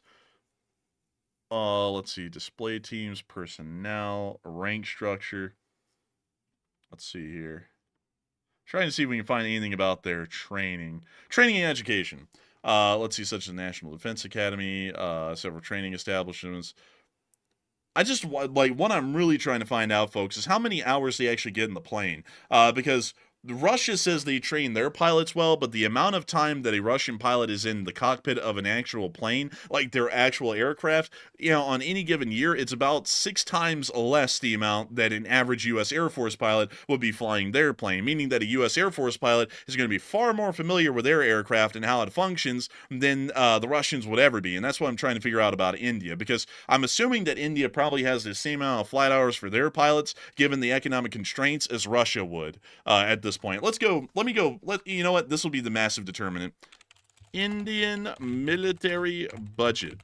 So I got the answer for you. So a United States Air Force pilot averages significantly more flying hours annually than the Indian Air Force does. And the average U.S. Air Force fighter pilot gets about 150 to 200 plus hours per year for active pilots flying in war zones and places like that, and also training to go into a war zone. Meanwhile, the Indian pilots, they get fewer flight hours on average. It's about 100 to 150 or maybe even less due to budget constraints and available aircraft. Also, by the way, we obviously use our U.S. Western doctrine when it comes to how to use the aircraft. Meanwhile, India uses both Russian doctrine, that's a huge red flag, and also a mix of Western-style doctrines here and there, but primarily a Russian doctrine when it comes to air superiority and air training. So that's why they're also using some Russian aircraft as well. So I guess they adopted the doctrine along with some of the Russian aircraft. So that might explain it right there. They have lesser requirements than the U.S. Air Force by a pretty good bit. Man, that sounds like ChatGPT is cooking over there, really.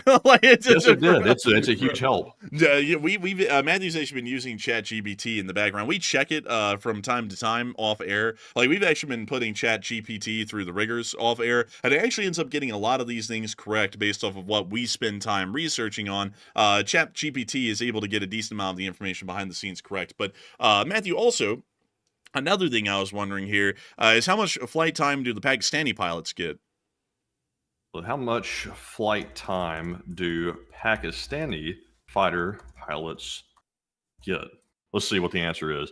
Come on, ChatGPT. So let's see. Pakistani Air Force pilots are generally well trained by regional standards, but they get about 120 to 180 hours per year compared to the average 100 to 150 that Indian pilots get. So they actually get more than the Indians get. So out of everybody we've just compared, the U.S., Pakistan, and India is by far on the low end of the scale when it comes to the overall flight hours that they get for training by a pretty decent bit. So mainly it's because of budget constraints. That's the main reason cited for why they get so few hours. It's budget constraints, and also apparently there's just simply doctrine issues that get in the way, and they simply believe they don't need that many flight hours. But it sounds to me like it's just basically excuses for why they're not doing it because they don't have the money. You see, folks, we got down to it right there. There is just one qualitative difference, is that it is proven clearly at this point by the statistical averages that Pakistani pilots will be getting more flight hours per year than an Indian pilot, meaning that they're more experienced and more seasoned with their aircraft. And that clearly does show in the air combat scenario, because they were able to shoot down 3 Indian aircraft to 0 losses that we were able to confirm on the Pakistani side. So, sounds to me like India needs to stop being so proud to a fault on the internet, and probably get to actually giving their military a little bit more money so they perform a little bit better on the field. I think we're already, like, I'm not sure on this one, but I think we might or might not be banned already on Twitter in India at this point. So I really not actually. Oh, okay, good. But I have a feeling we'll probably be banned over there soon with these kinds of statements because this is threatening the pride of India, which I don't know. I don't really know what kind of pride there is, considering that their air force got their ass beat over an hour and a half, and the Pakistanis didn't lose a single aircraft so far. So maybe they need to start focusing on actually bumping their gums less and start working on actually being good better or more. Maybe that would be what they need to do. I will give them credit though. At least they didn't blame our jets because they could have immediately come out and said, "Oh, though it's because of the Rafale. It sucks is the reason why we lost and the reason why they crashed." They did. India, so they did blame it. Yeah, like there were a lot of Indian analysts saying that the Rafale was shot down because it simply isn't good and it sucks, and that's why they need to start relying on the Su-30s more because the Su-30s are just way better than that Western garbage. Oh, that's probably just the analysts saying that, but the actual military spokespeople themselves haven't blamed it. Now, on the other hand, when Israel had a bit of a mishap with their air defense, they immediately resorted to blaming the American THAAD system for failing, which was not a good move. I didn't like that at all. India has not officially said that it's the reason of the aircraft is the reason why they failed, which I got to give them a little credit for that because they could have blamed the aircraft. But of course, that wouldn't have been a wise thing to do, and they probably figured it would probably be better not to do that for diplomacy reasons. Yeah, also, man, Pakistan didn't even diss on the Rafale either. I don't know if you saw their press conference. They said, no, it's a pretty good plane. It's a great plane. It's just that, the people flying them may not be the greatest. Like, they even said that. So it's like everyone in India and Pakistan on at least an official level, the analysts in India, though, have a completely different belief on the Rafale. But at least the governmental level on both sides, they both admit the Rafale is a great plane. It's just that it was flown badly, and that's what led to the loss of the aircraft. So I would have to say nothing at fault at all to the Dassault company or to an amazing French design, because in my opinion, there are a couple of aircraft here in the West that truly excel in what they do, and it is the Eurofighter Typhoon, the Rafale, or the Rafale, or the Rafale, and also the F-35 and the F-22. Those are probably the most exceptional. Well, really not the F-22. The F-22 is actually getting retired before the end of the decade. It really would be the F-15 that is the most exceptional aircraft in the United States outside of the F-35.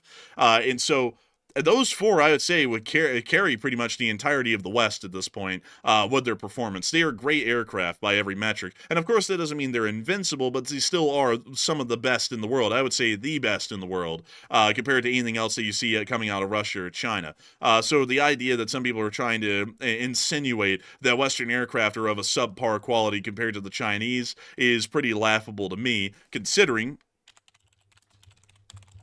that the Chinese Air Force is mostly made up of Soviet aircraft. Look at this, the J-11. That's a freaking Su-27 right there, if I ever seen one.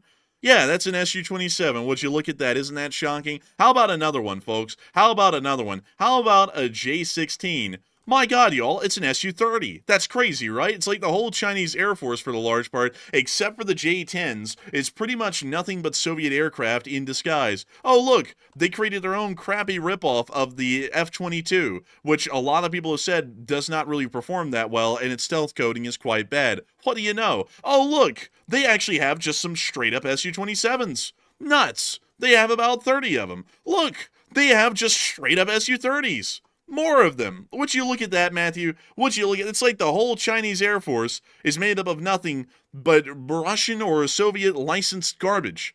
The whole thing. The whole damn thing. The only thing that isn't made up of Soviet aircraft is the Xi'an H-6, which is a strategic bomber of dubious design, and also a JH-7, which is a ground strike aircraft only. So pretty much their version, it's kind of like what fills in for the A-10 for them. And then also, by the way, they also have J-7s, which are with their MiG-21s, that's really the only way I can describe them. And they also have some J-8s. This one's rotting, by the way, in a field somewhere in Chengdu, in China. So you can kind of get the idea they're a little bit old because some of them were in museums about 20 years ago. So, maybe not the best thing to say that Chinese aircraft are truly the greatest because it's like they only have one model that actually is theirs. And even then, this thing is a ripoff of the F-16 because I don't know if y'all know this, but our great friends in Israel actually sold them a little bit of info and knowledge on the F-16 for a little bit of cash. And that's how they ended up developing this thing. It's actually mostly reverse-engineered F-16. Huh, that's interesting. It kind of has a resemblance to it. Yeah, because if you look at these missiles right here on the pylons, oddly enough, they look just like Israeli Pythons. Let me go pull up the Israeli Python missile, or the Python 5. Well, now let me go pull up a Python 3. That'd be closer. So, let's see here. Let me go. Oh, yeah, here we go. You see that right there, Matthew? The rear dorsal fin shapes on the Pythons? Notice Yes. how oddly similar they are to the Chinese PL-8s. It's almost like they took a picture and copied it. I don't think China would do that. No, they wouldn't do that. Actually, funnily No. enough, man, the Israelis just sold them the tech to make the Python 3. So You're telling me that China paid for tech? yeah, they just paid the Israelis. They're like, "How do you make those?" And the Israelis say, "Here you go," and they just told them exactly how to make a Python. Man, the Israelis hustled China then, because China usually just doesn't pay at all. Yeah, bro.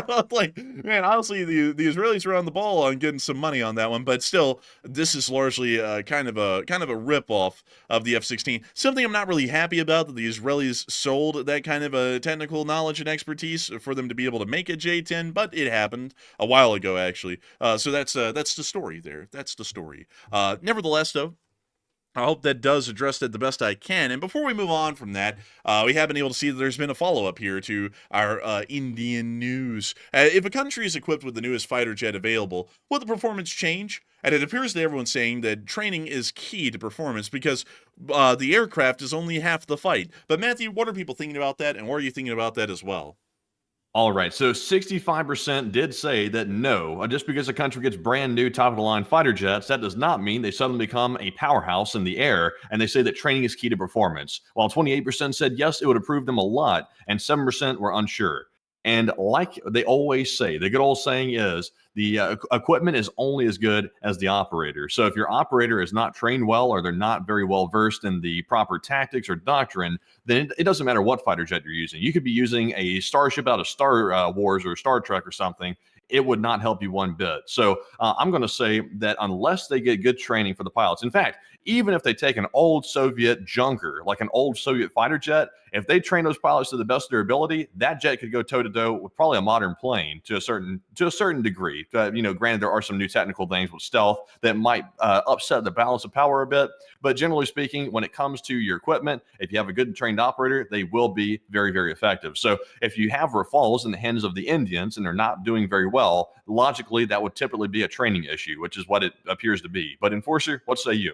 Training is key to performance. There are a load of things that go into performance: maintenance, coordination, communication, air doctrine, air tactics, the aircraft involved, the training of the pilot. There are a million different variables that determine the outcome of an air-to-air engagement, but it is quite true that somehow the Indians failed on many different aspects, getting that many aircraft shot down of 3 different types.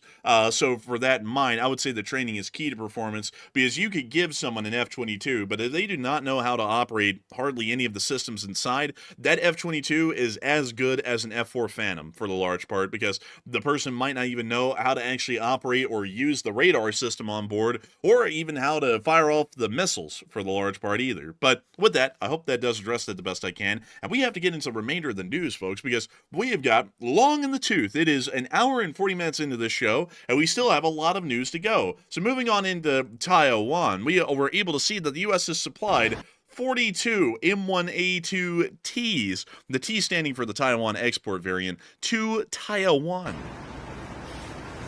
Look at them in the NATO tricolor SARC, baby. I love the look of that. It's a great camo pattern. The T totally stands for Taiwan. Big T. Oh, it's a great tank. We call it the Sweet T because it is a wonderful tank, a beautiful tank, and the T stands for Diarump. It's a great tank. It's a wonderful tank.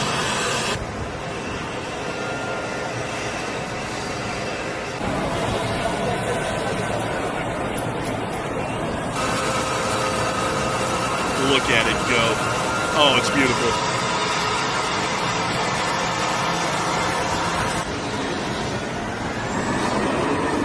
Oh, listen to the sound.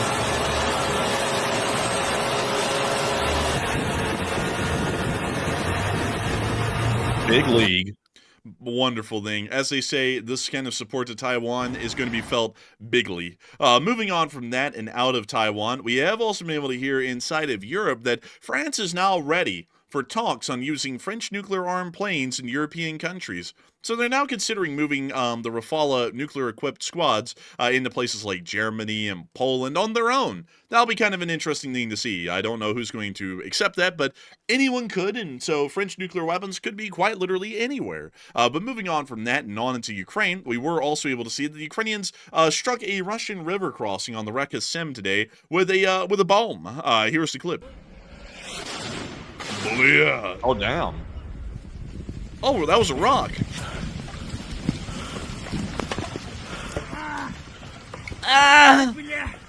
There it went. Old Soviet bicycle for transport.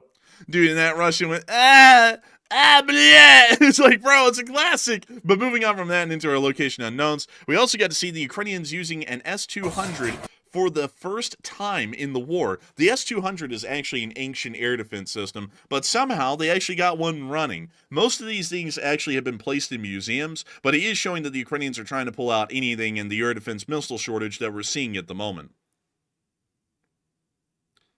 It's actually a pretty cool system. Like, it's ancient, but it is pretty neat. And just look at that.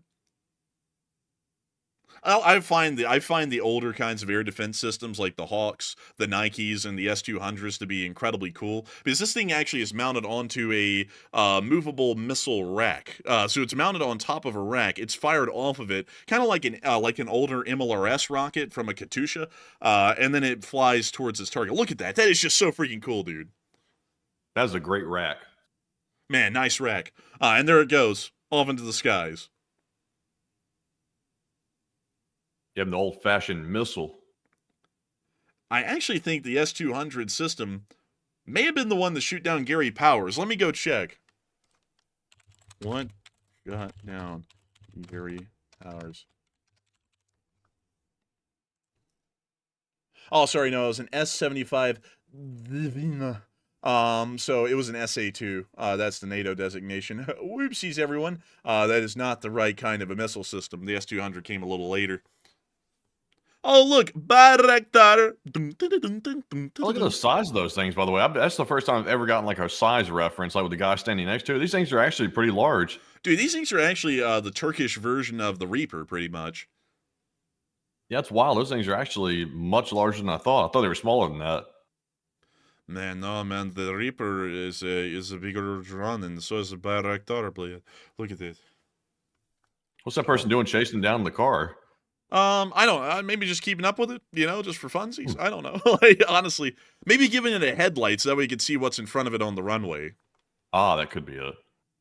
Yeah, I think that's what's it, man. So that way the cameraman can kind of see the ground in front of him. I think you're right. Yeah, I think I might be right. I think I'm a genius. Oh, look at that. Oh dear.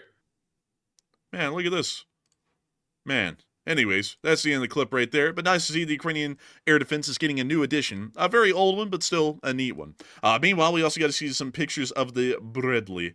Take a look at Bradley. Take a look at driver. Take a look at the flour bag that they put over the muzzle brake. Take a look at the operator. Take a look at the Bradley. Take a look at the Bradley. Take a look at the net. Take a look at the operator. And that's all the pictures, but still pretty neat. Meanwhile, we also got the Russian casualty report. And I gotta tell y'all, bobcats are becoming an endangered species. Oh! No. No, look, yesterday, I see Miss Disa notes said yesterday on Monday when we were not streaming, there was a special equipment loss of 6. So it was a big day yesterday, but sadly we weren't here. But I will say, very nice to see 6. But Enforcer, what say you? And I gotta say, Miss DC, Keeper of the Records, did give us a nice breakdown overall. The Armed Forces of Ukraine reported no planes today or yesterday. So, that's incorrect. We're not going to be reading that off. The total is correct. Troop and tank losses are below 7-day and 30-day averages. Other major categories are low, but above recent averages. Special equipment disappoints after yesterday's +6. But moving on to the actual casualty report itself, we have been able to see that 1,070 Russian soldiers have been wounded and killed over the past 24 hours, along with 14 APCs, 138 supply trucks, 2 main battle tanks, 62 artillery pieces, 100 drones, and that was it. Still a pretty decent day, but not the biggest day we've seen so far. However, that didn't stop the Ukrainians from retaking downtown Chasiv Yar today, did it? We also get to see the Ukrainians hitting Russian forces, with the base up in the Kyiv area. Take a look. It's a Brochy tank. Boom, jaga bleed, and they're going to hit another one. You see another enemy tank. Look at this. That is a let. Like a missile, you hit the let, bleed.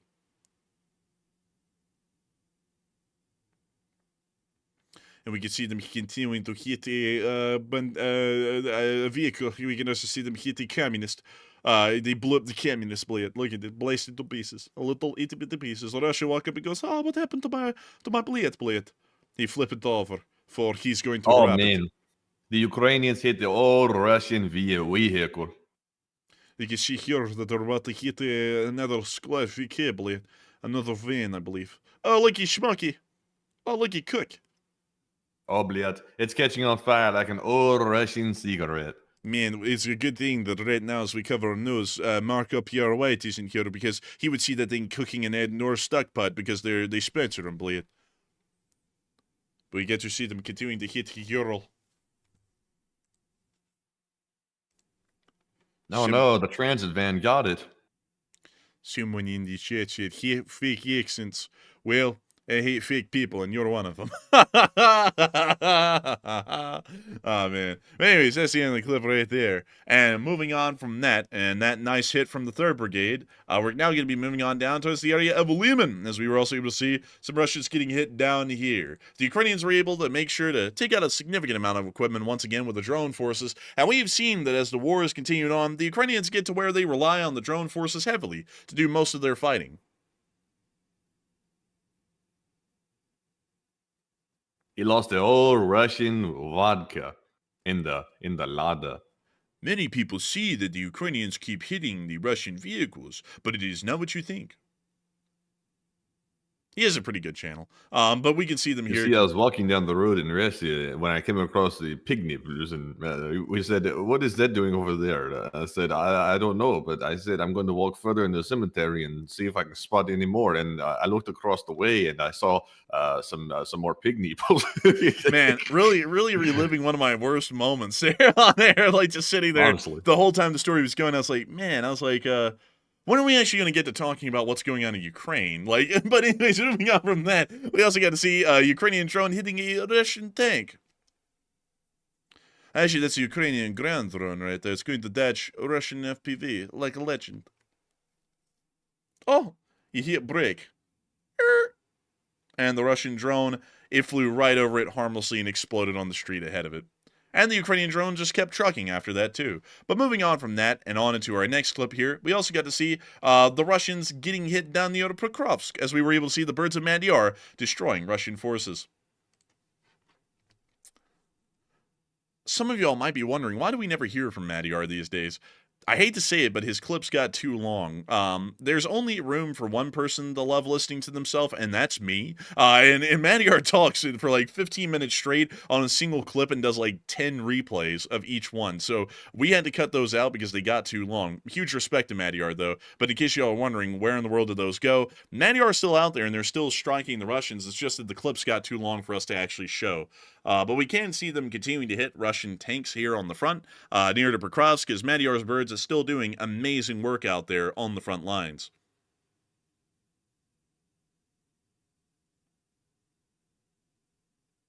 And I mean, they are just hitting them. So many Russian tanks, they hit them greatly.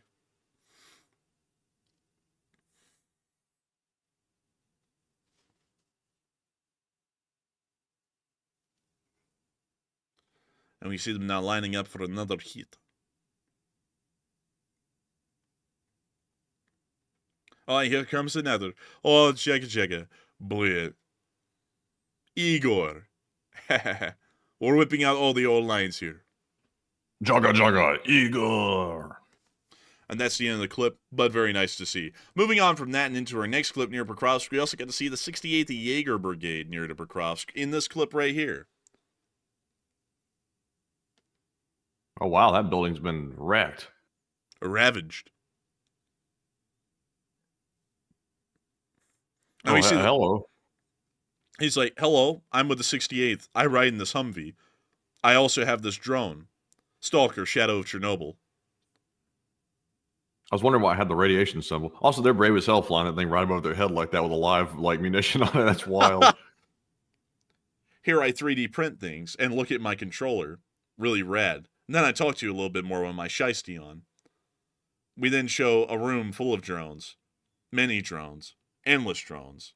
Real drones. Long-lasting drones. And then I put on my FPV headset again, because it's cool. And then I fly that FPV off into the distance, into the literal sunset, to hit this BMP. To victory! Well, there's the end of clip. Very nice to see from 68th. And we also get to see the 68th in the city of Pokrovsk today in this clip.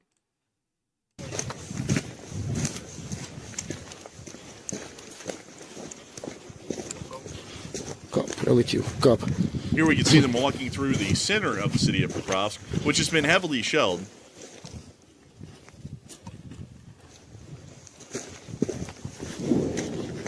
We hear artillery in the distance further away near Lysivka at the active front line.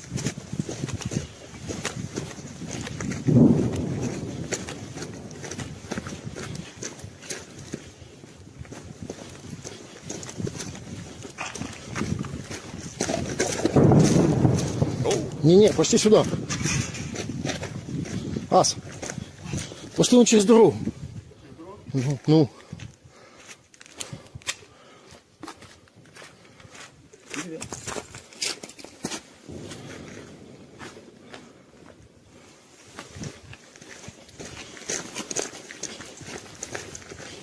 And I'll see him moving on through the town a little bit more, breathing kind of heavy into the microphone.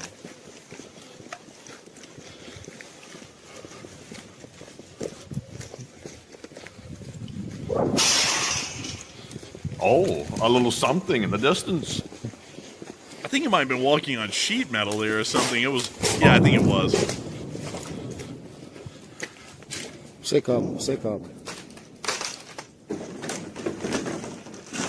This guy said, see cop, which is what I say when I'm speeding, which I never do. And then I see the cops, and then I slow down, so that way, you know, they don't think I'm speeding.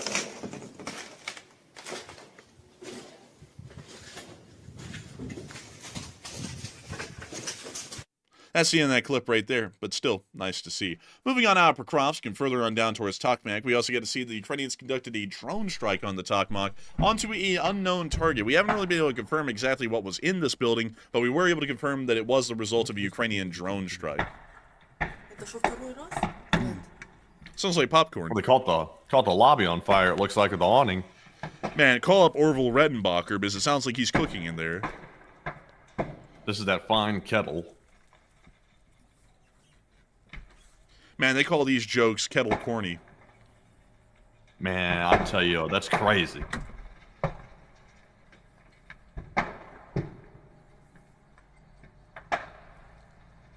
Not a fire department vehicle in sight. I hear a van, though. That's the people coming to rob the place.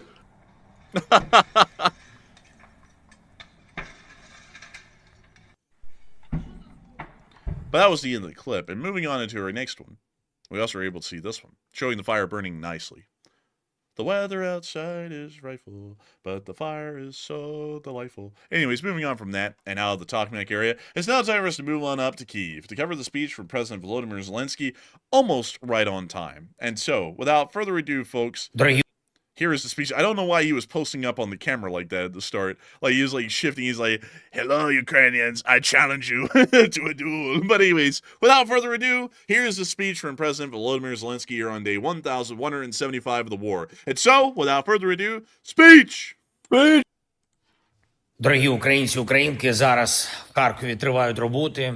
Після удару російського дрона попередні люди не постраждали. Це був черговий російський удар по енергетичному об'єкту, абсолютно цивільному об'єкту. Росія в своєму дусі, коли всі від них чекають відповіді про припинення вогню та про прямі перемовини, вони відповідають новими ударами і штурмами.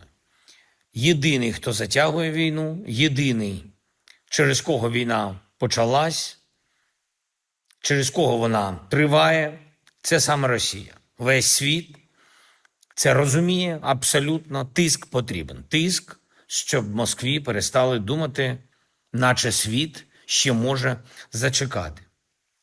Потрібне закінчення війни, достойне та справедливе. Росія багато говорить про прямі перемовини, а коли доходить до справи, вони ховаються. Треба вирішувати з тим, від кого дійсно залежить, що буде далі. Зараз наша команда активно готує візит в Туреччину. Сьогодні позицію України ми дуже детально представили всім нашим партнерам. Я хочу подякувати за підтримку. Дуже важливий кожен сигнал, що потрібне припинення вогню. Тривале і безумовне. Дуже важливий також і кожен сигнал, що потрібні прямі перемовини і на найвищому рівні. Саме Путін в Росії все визначає. Саме він має вирішувати питання війни.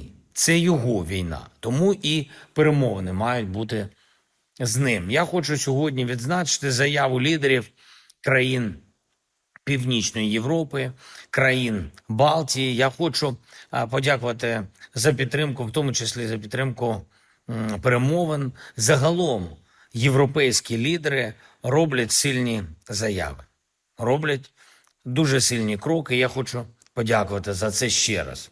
Ми знаємо думку, зокрема, і Китаю щодо підтримки припинення вогню і перемовин. Сполучені Штати ясно і недвозначно говорять, що лідери мають зустрітись. Україна абсолютно готова до дійсно ефективного формату розмов. Була у мене доповідь сьогодні міністра закордонних справ України щодо його контактів з нашими партнерами і відповідних наших планів. Керівник Офісу президента фактично весь день в перемовинах, був також сьогодні із доповіддю міністра оборони України. На його рівні теж є відповідна важлива комунікація. Ми працюємо, щоб позиції України були сильними, щоб дипломатія була результативною. Важлива і внутрішня ситуація в Україні. Все, що потрібно для стійкості нашої держави, для забезпечення людей. Була сьогодні доповідь керівника Державної податкової служби України пана Кравченка щодо протидії тіньовим схемам і забезпечення фінансової стабільності України. Для всієї нашої держави це дуже важливо. Хороші є результати, і попри війну, і не дивлячись на будь-яку дипломатичну турбулентність, всі соціальні виплати в Україні забезпечені. Так буде і далі. Я хочу подякувати всім, хто з Україною. Слава Україні! And Ram Героям слава! And with that, that is the end of the speech from President Volodymyr Zelensky here on day 1,175 of the war. And that is going to be moving us on into the second segment of this stream, where we get to talk to each and every one of y'all. And boy, howdy, folks, do we love this segment. Do we love it? We love it. And we loved it because we get to talk to each and every one of y'all about anything. This is the show about nothing from this point on. We could talk about the news. I mean, maybe. But we could talk about anything at this point. What do y'all want to talk about, folks? Do y'all want to talk about cars, motorcycles, trains, planes, history, food, places to travel, things to do, things to see, things to cry about? Well, actually, we probably won't cover that. Things to laugh about? I don't know. But anything. We can talk about anything at this point. So, start throwing it in, folks. Start throwing it in. And some people, they're always wondering, what are we doing during these question segments? Well, I can tell you all what I did. I went and got a napkin, and I filled it up with animal crackers. Like that song that Shirley Temple girl sung in like that old 1930s thing. Animal crackers in my soup. I always think of that every time I get animal crackers. But I got animal crackers because they're bland, and I don't know, I kind of like them. And then I saw... I went in to go get my animal crackers, and I saw Matthew, and he looked back at me really quickly, and I was like, what the hell's he doing? And so I saw he was horking down on that double beef. Honestly, man, I'm jealous because I was really thinking, huh? Excuse me? The double beef Taco Bell burrito. Oh, yeah. Yeah. Okay, now I realize that might have come out wrong. But he Pause. was eating the double beef Taco Bell burrito. And I was like, damn, I was jealous, honestly, because I personally wanted a Taco Bell double beef burrito, and I could have had it if I wasn't greedy and ate mine earlier. So See, I warned you about this. I warned you desperately about that. but man, they were just so good. Like I was like, man, I liked them. I liked eating them. They were enjoyable. And now I'm hungry. And now I'm sitting here and I'm eating animal crackers. Well, I'm not complaining though. Animal crackers are pretty decent, folks. But it's just that I wish I had a Taco Bell double beef burrito instead. Those actually were goated, and they're cheap. So with that, I hope that does address that well, at least the best I can.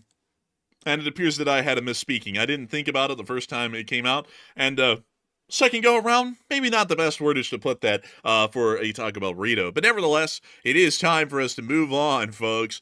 Move on into that question segment. Now that we've gotten our food stuffs out of the way, and Matthew, what do we got? Do we got any polls or anything like that, or is it just questions in their rawest form tonight? So we are fresh out of polls. Excuse me, goodness, a little bit of choking there. That burrito is killing me. That double beef burrito, that is. But nonetheless, we are fresh out of polls, and we're jumping right into our super chat segment, our last one of the night. And this first one goes to Rye Guy SR, who puts in a $50 donation. A very generous support, and thank you very much, Rye Guy, for being one of the largest super chatters of the night. And he said, hello there. I'm going to miss a few streams, so I wanted to make sure that I got some money for the after show food and LLT LSA and Slava Ukraine and long live the Republic. And do you guys think anything will come out of Thursday's big meeting in Istanbul? And if so, what will be the results? And I gotta say, long live the Leaf Spring Army, and thank you for the after show food fund. We've been actually, we'll be able to stretch that a good bit because we've actually been cutting down on that recently because we just got tired of the long late night drives. Because it's actually a bit of a drive to get anywhere around here to get any food. So we were like, nah, we're not going to do that. So we've been cutting down on that. So not entirely, but a good bit. So we actually will be able to stretch that fund a good while here. So I thank you so much for that. And also, another thing that I have to say is long live the Republic, of course. I'm an American through and through and love the United States of America. And also, what do you guys think anything will come at Thursday's big meeting? I don't really think anything's going to come of it, actually. I think it's going to be pretty much a deadlock. The Russians are going to come in with the same demands. The talks will fall apart, and they'll end. And we'll most likely, hopefully, see the U.S. actually holds up its word and starts sanctioning the hell out of the Russians. I think that'd be a great end to this once terrible and terrific story. Oh, bless you. Matthew's that taco is beating Matthew's ass. Get him. Beyond that, I gotta say, I think that's most likely how it'll end up. At least in my opinion, is that there will probably be nothing that comes of it except for the talks completely fall apart and the U.S. starts sanctioning the Russians. But Matthew, is that taco beating you? And also, what do you think as well? I would say to the first question, is the taco beating me? No, tacos don't beat me. But number two, I will say this. Taco Bell is pretty decent. I'm not going to lie. Taco Bell does taste good, but for some reason I eat Taco Bell and I don't feel satisfied. I don't feel like I got nutrients. And I think that's something that people complain about quite a bit with Taco Bell. So it just doesn't feel wholesome, but it tastes really good though, I will say. But to answer the question, the big question that Mr. Rye Guy SR asked, do you think anything big will come out of Thursday's meeting in Istanbul? No, it won't. In fact, the meeting is probably going to actually go so badly that it's going to catch headlines for going badly because it's probably going to be Lavrov, the horseman. He's going to show up with his delegation. Putin will not be there, of course. He's already said he's not going to show up. Zelensky's already going to be there. And they're going to meet together with Lavrov and Zelensky, and they're going to say, where's your leader? Where's Putin? And Lavrov's going to say, he didn't show up because he doesn't have to. And they're going to say, okay, then, well, y'all get back on your plane, go back to Russia. We're going to go back to Ukraine, and let's call it even. And that's going to be the end of it. And it's going to get headlines everywhere. And then it's down to the United States. Is the United States going to then try to blame Zelensky for not talking and do stupid games like that? Or are we going to actually put sanctions on Putin like we should have done? And that's going to be the big crux of what we're waiting to see is going to happen. And I would have to agree with Matthew. That's we actually agree on that for large part. I don't think anything's going to come of this. Also, Matthew, speaking of which, did you know this, Matthew, that you can actually see the old city walls of Constantinople that still stand in Istanbul to this day? Really? Yeah, you actually can. You want to take a shot at where they are. Like, tell me where to move my mouse cursor, and just tell me to stop when, and I'll tell you if you're warmer or colder. Okay, so move it Move it up. You're not telling me if I'm getting warmer or colder. You were supposed to tell me to stop at some place, and then I was going to tell you Oh. if you got warmer or colder. I was like, is he going to tell me to stop? I was like, when? So, I was waiting to say warm or cold. I'll start over again. I'll start over. Warmer. Warmer. What the hell? I'm supposed to be telling you. What the hell's going on here? I'm like, you tell me. I'm confused. I'm confused. I'm not supposed to be telling you if you're getting warmer. So let me explain the rules of the game. I'm like, you tell me where to move the mouse. I'll slowly move in that direction, and then once you think it's gotten far enough, you tell me to stop, and I'll tell you if you've gotten warmer or colder. Oh, okay. Okay, so go ahead. Yeah, go ahead and restart. Okay, so I'll start going up, and now that you know the rules, now let's go with that. Okay, so I'm going to start moving up right now. Stop. You're lukewarm. Okay, up.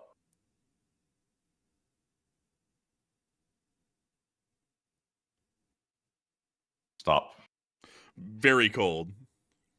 I give up, man. I don't like this game. I don't like this game, bro. You got to miniature. You got a little turkey. Look at that. Oh, what the hell? This is actually kind of cool. Actually, I was about to diss on it, but I actually kind of like this. This is neat. Bro, this is actually pretty goated. I'm not gonna lie. Like, I actually would like to see this myself. Look at that, bro. That is actually really detailed. That is actually like I actually like that. So this is like something the Germans would do.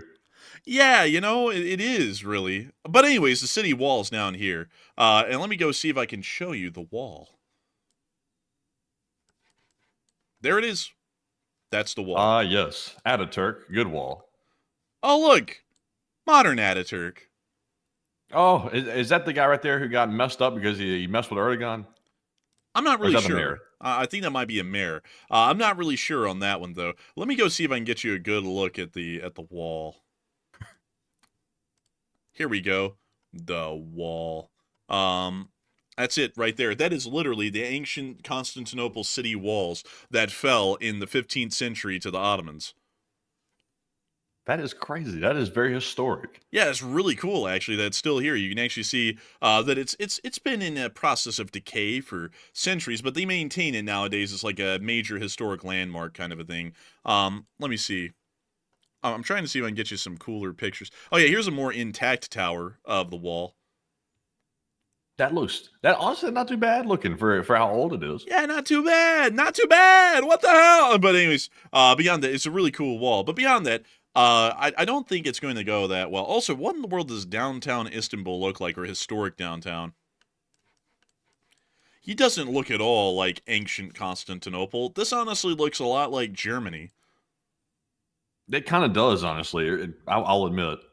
Honestly, man, architecturally, everything in Europe, like east of Germany, all looks the same until you make it to the post-Soviet countries. Yeah, it kind of does. I'll be honest with you, these streets don't look super like well organized, but I mean it is unique. Yeah, it is unique. It is like, where in the world is the nice part of Istanbul, though? Where in the world would that be? Maybe that was a nice part. That'd be a stretch. Like that would be. I don't know. Let's go out here and take a look at this place. It has very narrow streets, so I'm assuming. Oh, actually, the streets are nicer out here. The buildings look the same, though. They actually say that a lot of these buildings are prone to collapse if an earthquake hit, because there's like really no building code in Istanbul, so a lot of them are just haphazardly built, apparently. So a little bit interesting with that one. What is this? A giant train and bus terminal. That actually, I don't know if I like that. That looks a little bit. That's mega bus. Yeah, I don't know about that. I don't know about that at all. Where's an old classic train station around here? Like where in the world would that be? Let's see. There's a train line that goes into downtown. Does it stop in here somewhere? Does it stop? It goes in a freaking loop. Okay, so this is like the last train station here. Fellas, I'm gonna be honest with y'all. This ain't looking that hot. Busted ass train. Busted, man. Dude, what the hell is this? Whoa, what the Goblin offering free Wi-Fi and takeaway coffee. And coffee? Man, I don't know if I'd want it from the Goblin. I don't know. I'm not gonna lie, dude. Like, Istanbul's kind of a little busted, really. Yeah, it's not looking too great. I'll be honest with you. Oh, dude, that's like from Indian Railways. Ugh. Ugh. Ugh. Brother, Brother, brother. Oh, what's this up here? Isn't this like that Ottoman castle? It is the Ottoman castle of like the Sultan, I believe. Pretty cool, pretty neat. Man, Isn't this where that fellow Otta Binks came from? You mean? I actually don't know, man. I'm actually lost in that joke. But I mean, I was maybe. being serious. I thought the fellow was named Otta Binks. I think that's like a city. Could be. maybe that was like the most awkward interaction we ever had on stream, dude. I was like, I mean, I think that's a city. Could be. I was like, oh yeah. I was like, yeah. Anyways, with that, I hope we were able to address that well. Glock who's there. Thank you once again for support and helping this channel to keep on running. And with that, it is time for us to. What does their international airport look like? Oh, dang! Look at that. Oh wow, that's actually very nice. It's deceiving. You go into a nice airport and then out to a sort of like mid city. Bro, look at this. This is insanely nice, actually. This airport is really nice. That's shockingly nice. Somehow they all kind of end up looking. This actually looks distinct, but somehow on the inside, actually that looks pretty distinct too. Oh, look at their air traffic control tower, dude. Looks like a That's Wii. very distinct. Looks like a Wii controller, honestly. Yeah, like a Wii. Yeah, like a Wii.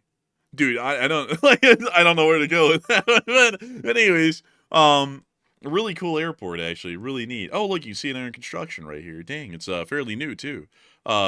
Pretty cool, though. Pretty neat. But beyond that, major, huge international airport. I mean, that's about the entire size of Western Istanbul, or Constantinople. It's Istanbul, but it used to be Constantinople. But anyways, thank you once again for the support and helping this channel to keep on running. Glock who's there, LSA. I hope that does address your question the best I can, because if it wasn't for folks like you, we wouldn't be able to make this thing possible, and we wouldn't be able to keep it running. So huge thanks to you. And with that, we are on to the next one. All right. So our next super chat, excuse me, is going to go to Gunfox, who puts in 3 super chats in a row, and they're each a $20 donation. And thank you very much, Gunfox, for the 3 supports, and we appreciate that very much. And he has 3 days in history for us in 3 separate super chats. The first one says, Apollo 9, March the 3rd through 13th, 1969, was the 3rd human spaceflight in NASA's Apollo program, which successfully tested systems and procedures critical to landing on the moon. And also, question from the chat. Hey, I gotta thank you for the support. The massive support. Gunfox 61. And I gotta say, Apollo 9. That was a misspeaking. We're having a lot of those tonight in the question segment, but Apollo 9 and inch. Oh, look at that. Look at that. Oh, he's popping out right there. Oh, look at him. Honestly, man, I didn't realize it, but I pull up, bro. That's how you pull up to your girl's house right there in the Apollo command module. Hey, yo, what's up, girl? But beyond that, I gotta say, I didn't realize, man, how big the Apollo command module really was until you see this guy popping out of it, and it's like, dang, that thing actually was quite large. Yeah, it's actually massive. Yeah, that thing's actually pretty freaking big. I didn't really realize that until we saw it like this. But still, I gotta say, that's very interesting here, Gunfox Season 1, that they tested those systems on Apollo 9. And it's also really cool to just see this guy vibing in the middle of the open hatch like that. And also, you don't really see them vibing in the open hatch like that in a lot of pictures. So that's really neat that they were able to take a picture of that.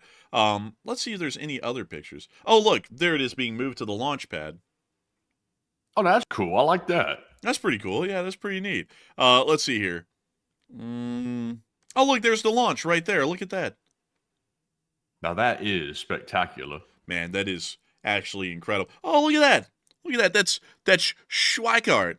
Man, tell me he's not from Operation Paperclip during an EVA. Look at that. How neat. But let's see here. What else do we have? Oh, look, it's the Spider. Look at that. How neat. How neat. Very neat. Do they have photos from that Odin system? You mean the one that throws the giant tungsten rods down to the planet in Call of Duty, let's see, Advanced Warfare or Ghosts? Yeah, it's so classified. They don't even have photos on Google Images or nothing. It's just on Call of Duty. Man, that's really classified right there, really, like, realistically, when you think about that, man, like, for real, for real. But beyond that, I do thank you for the support and helping this channel to keep on running, Gunfox, and we will make sure to get a live chat in your on there. And so, what do we got, Matthew? What do we got? All right. So the live chat question in honor of Gunfox's first super chat goes to, let's see here, Cyprian, who said, "What will happen when India continues to violate the ceasefire?" Both sides have actually continued to violate the ceasefire.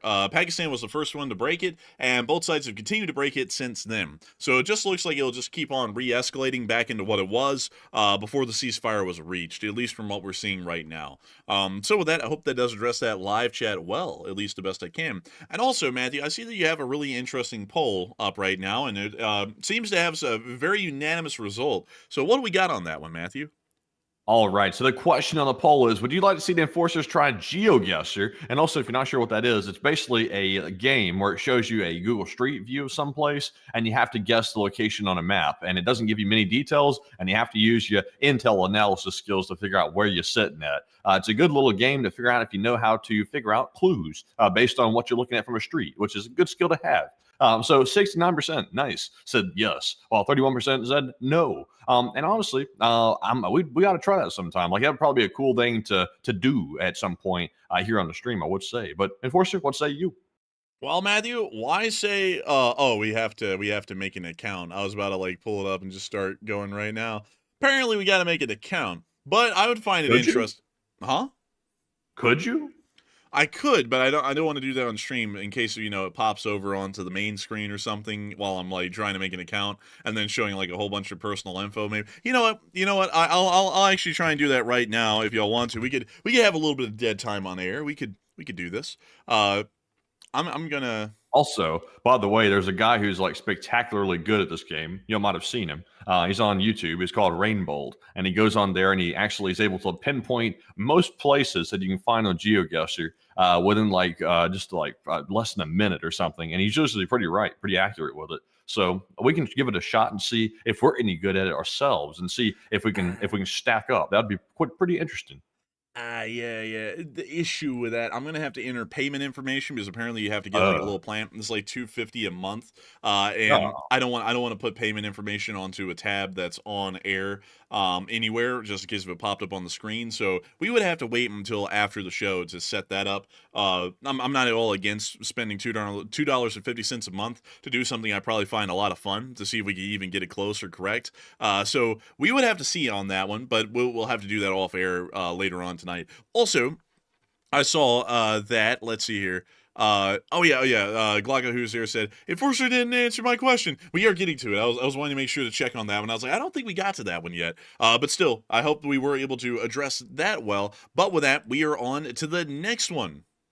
All right, and our next one from Gunfox is another $20 support, and thank you very much, Gunfox, for the second super chat. He says, Apollo 10 from May 18 to 26, 1969, was the fourth human spaceflight in the United States Apollo program and the second to orbit the moon, and NASA, the mission's operator, described it as dress rehearsal for the first moon landing. Also, by the way, I want to add to it because he has another one, by the way. He said Apollo 11 was a spaceflight conducted from July 16 to 24 of 1969, so same year, by the United States and launched by NASA, and it marked the first time that humans landed on the moon, and a lunar module Eagle landed on July the 20th of 1969. Hey, and I love to hear about the Apollo missions. They are truly a pride of the United States. I think it truly is amazing. Look at that right there. Orbiting the moon? How bizarre. How neat, actually. That's actually really cool. And also, let me see here. Let me see. Oh, look. He's petting a Snoopy. Oh, look, a Snoopy. Man, that was back when astronauts had class, unlike Bezos. Oh! I'm sending up Katy Perry to space. And then she's not even going to look into space. She's going to look at the camera the whole time. That'll be the real kicker. Shatner to space. You know, he's going to have a real heart-feeling experience. But when he gets back to Earth, reality sets in. William Shatner thinks he's being sent to space because he's important. The reality is I'm using him for a promotion. And I'm sitting up my wife who wears scantily clad clothes in Congress during the inauguration. Man. Amazing. Again, please. What are you looking at, Wagey? Get back to work. Anyways, we can see here. Anyways, we can see here the launch of Apollo 10 right there. Very nice. I love the pictures of the launches of the Saturn V's. A really, really cool look. Also, Look at mission control back then. Man, people out there with clipboards, crappy-looking computers, giant maps of the Earth. It really was a whole thing.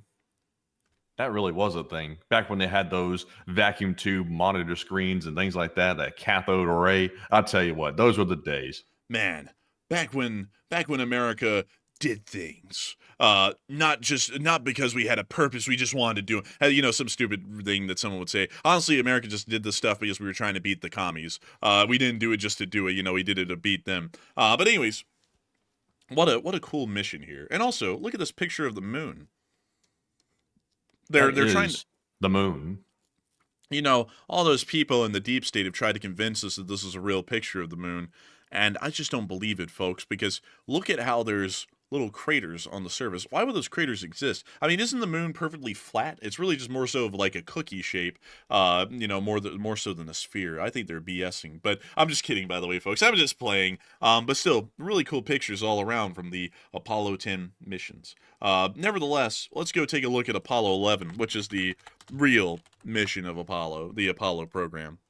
Oh, look at that! Little fella on the moon. He's just sitting there, chilling. Man, I'll tell you what, you won't see Jeff Bezos doing that. I'm going to send William Shatner to space. He's going to land on the moon, and then I'm going to leave him there. But anyways, man, let's see. Sending people to space for shits and giggles. Man, nothing like it. And the Apollo 11 patch goes hard. Oh, yeah. The only problem is, if you're looking at this logically, there is no air for this eagle to breathe. So really what's happening here is it's suffocating in the vacuum of space while it's trying to save that branch that somehow it found out in the middle of nowhere. Man, honestly, man, America's so OG. The eagle doesn't even need air to breathe. It just breathes on freedom. Man, somebody ought to get that image right here and put it into AI and say animate the eagle choking right here in space. Help. anyways, we got to see here. Let's see. Oh, look. They have the prospective sites.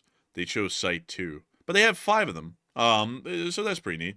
And let's see here. Oh,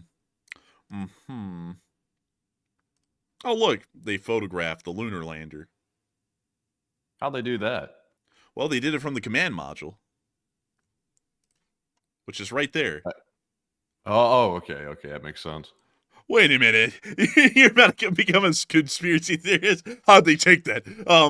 Also another thing, man. The camera of him coming down like the side.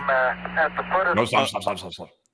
Well, that's not copyright, right? That's like a government clip. It could be. All this footage right here, they're real sensitive about it. It's usually archive footage.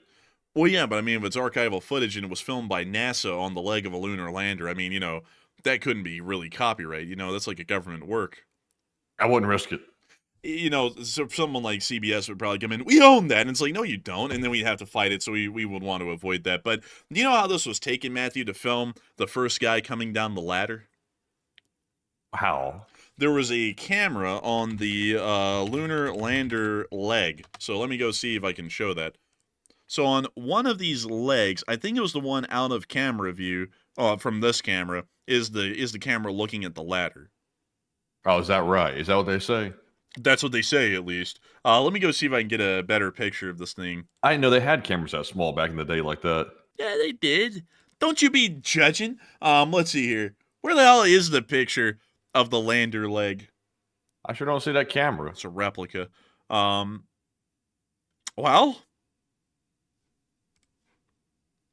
Huh. No camera. What the hell happened here? Oh, yeah, looks like something got it. Looks like something got it. Man, we're real. It was that eagle breathing. It was that eagle struggling. It was so desperate for air and oxygen, it started ripping the tinfoil off. Man, bro, it said, I can't breathe, and then just like ripped the tinfoil clean off the side. But man, I wish I could find the little camera, but it's a little camera. That's what they filmed this on. That's why it's so grainy and crappy.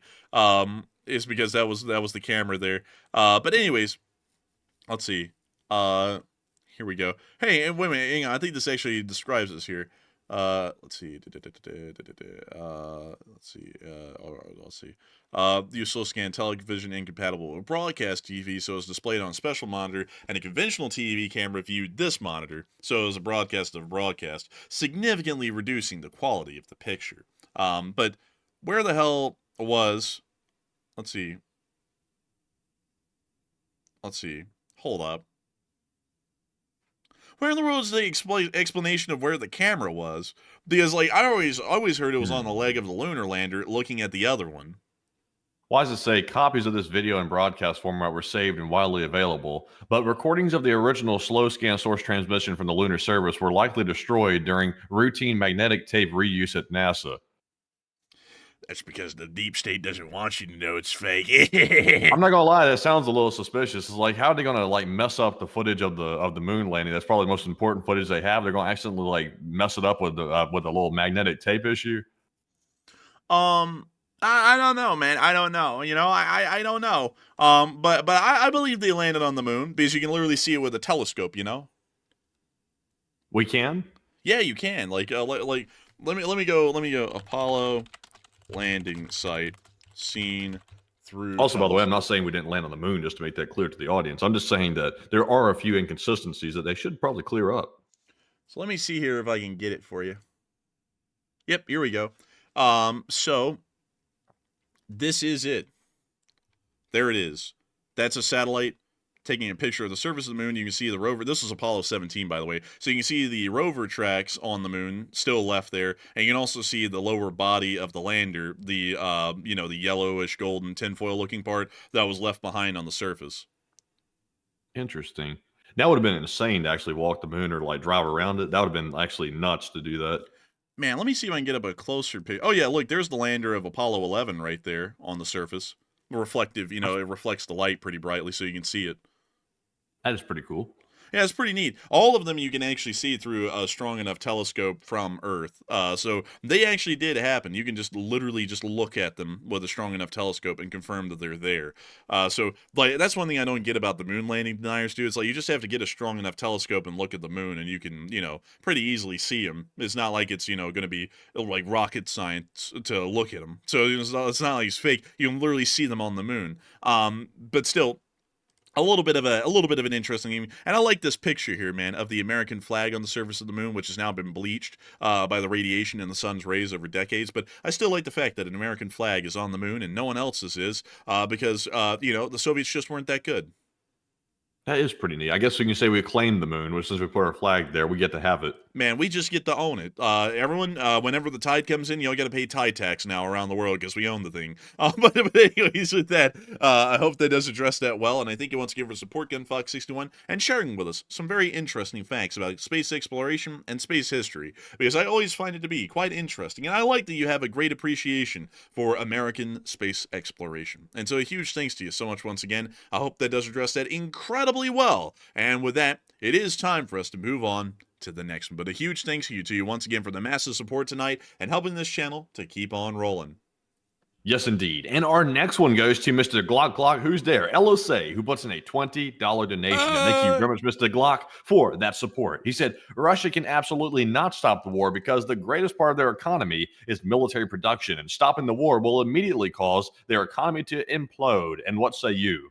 I would agree. It really will, because if the war stops on a dime, there is no way for them to slowly restart their domestic economic machines or industries for the large part. So that means that a lot of people who are in the Russian army right now get thrown out, and they end up being unemployed for who knows how long, maybe forever, because the Russian domestic industries wouldn't have jobs for them to come back to, and there would be no slow reintegration back into the civilian workforce. It would cause a massive amount of social upheaval. So I would definitely agree with you. There really is no way for Russia to instantly end the war at any given point, because that would actually end up being economically catastrophic for the Russians with how their economy is currently functioning at this moment. And so with that, I hope that does address that well, and I thank you once again for the support and helping this channel to keep on running, because it is folks like you who help to make this thing possible and help to keep it running. So a huge thanks to you so much once again, and with that, we are on to the next one.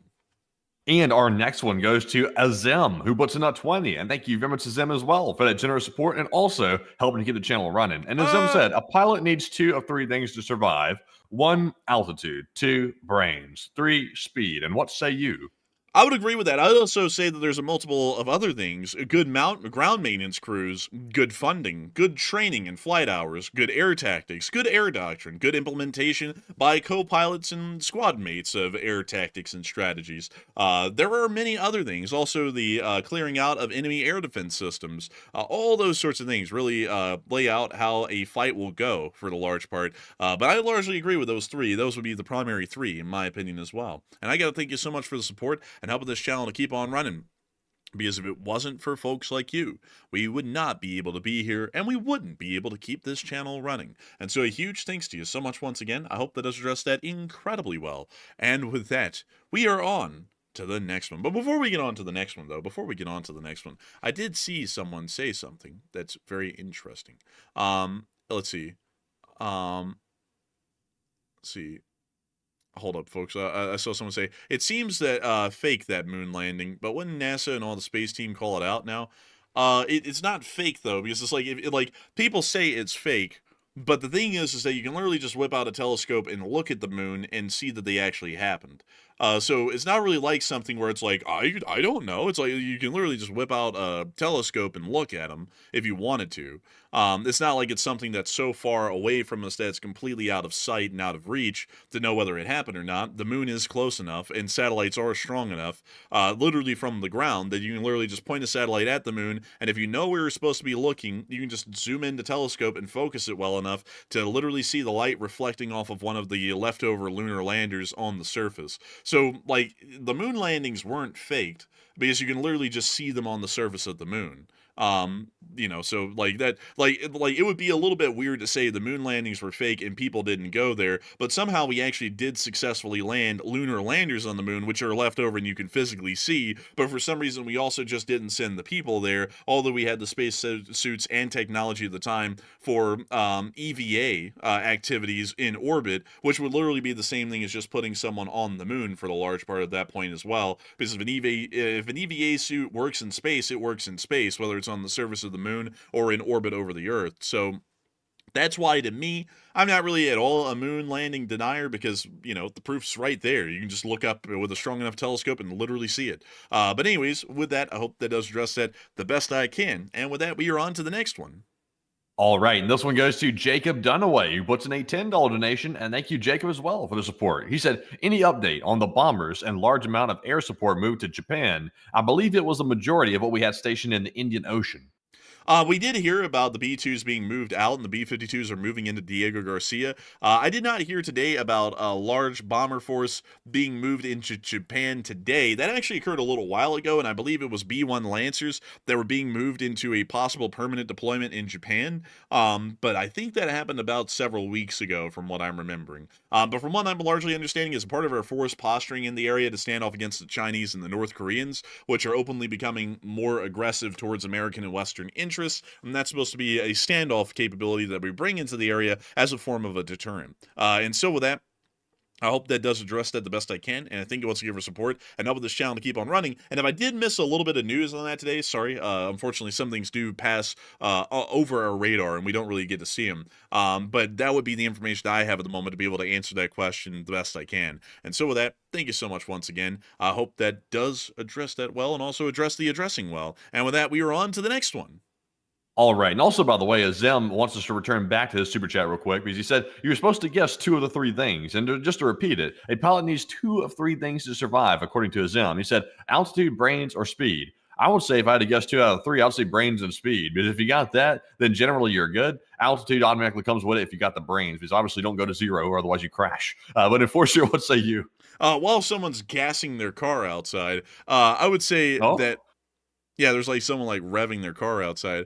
But a pilot needs 2 or 3 things. I would say altitude. Honestly, you kind of need all 3, don't you? Because if you don't have brains, you're going to crash. If you don't have altitude, you're running into the ground and crashing. And if you don't have speed, you're stalling and crashing. So you kind of need all 3. And sorry for misunderstanding the question at the start. But if I had to pick only 2, I would say brains and speed, because if you have speed, you really can make whatever altitude you want, and if you have brains, you should know to avoid hitting the ground. So I would say probably those two as well, because you don't necessarily need altitude. You can pretty much be on the deck and generally still be fine as long as you have brains and speed. And so with that, I hope that does address that the best I can now that I'm going back and answering the question correctly. And sorry for doing that wrongly earlier. And so with that, we are on to the next one. All right, and our next one here is going to go to Joey Hadsell, who puts in a 10. And thank you very much, Joey, for the support also. He said, hey, Enforcers, I've been watching for a while now. And he said, just wondering, why does the U.S. still support Israel when they attack civilians, just like those they fight against? Is it the lesser of two evils or something else?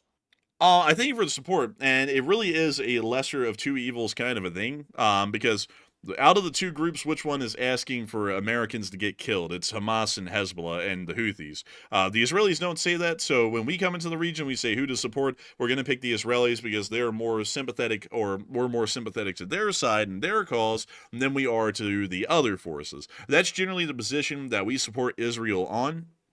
Although I would say that recently that might start to change. I don't think the Israelis would ever get extremely radical and start chanting death to America in Israel, but the Israeli government certainly is not friendly to the U.S. government any longer, which is a little bit interesting to me on that. And also it appears that the U.S. government has a mutual understanding on that as well.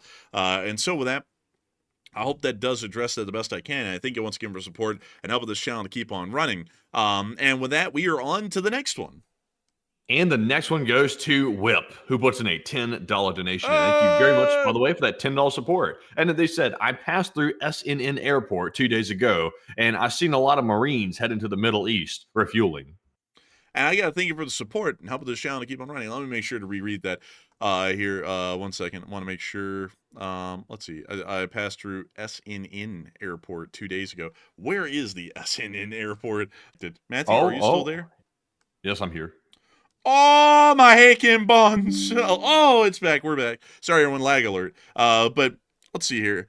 Isn't Matthew, isn't the one at the airport at Galway the one with like the difficult landing on Flight Simulator that we did? Oh, no. That one you're talking about, that's down in Portugal. Are you sure there was one we landed in Ireland somewhere? I think that was Funchal or something like that. I wonder where that one is. It's probably here on the west coast somewhere. But beyond that, though, getting on down to Shannon, I got to say, let's see, a lot of U.S. Marines heading to the Middle East refueling. That's interesting to hear. I actually haven't heard about their movements in exact detail much, but that is very interesting to hear that apparently they're on their way and on the move and also stopping to refuel in Ireland.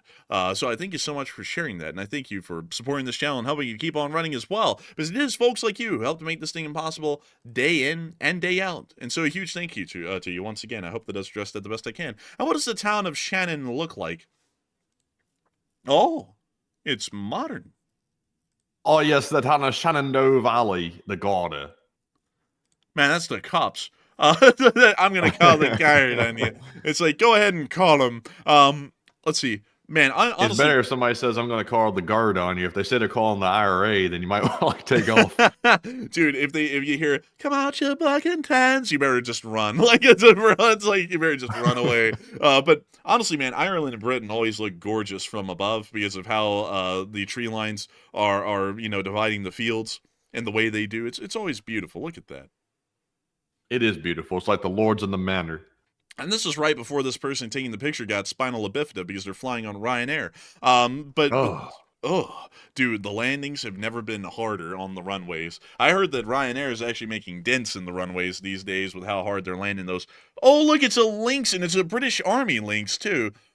That's a gift that the IRA gave to Shannon from back in the 80s. Is Ryanair that company that the CEO is always going around talking about?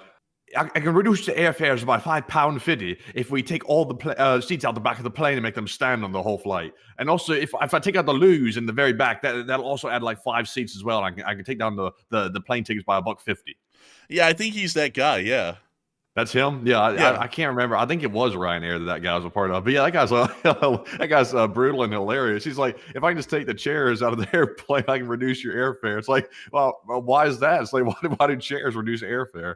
Dude, I remember the guy like got a beer thrown in his face, and he's like, "I honestly like a drink." It's like, bro, it's like, what the hell? It's like that is not a normal reaction at all to having a beer thrown in your face. Like, dude, I remember Bill Gates got pied, you know, like they sprayed the whipped cream on the plate and then they splattered him in the face, and then he became evil. But this guy gets smacked in the face with beer, and he's like, "Honestly, I like a drink. It was a good one too." It's like, I don't think this guy is right.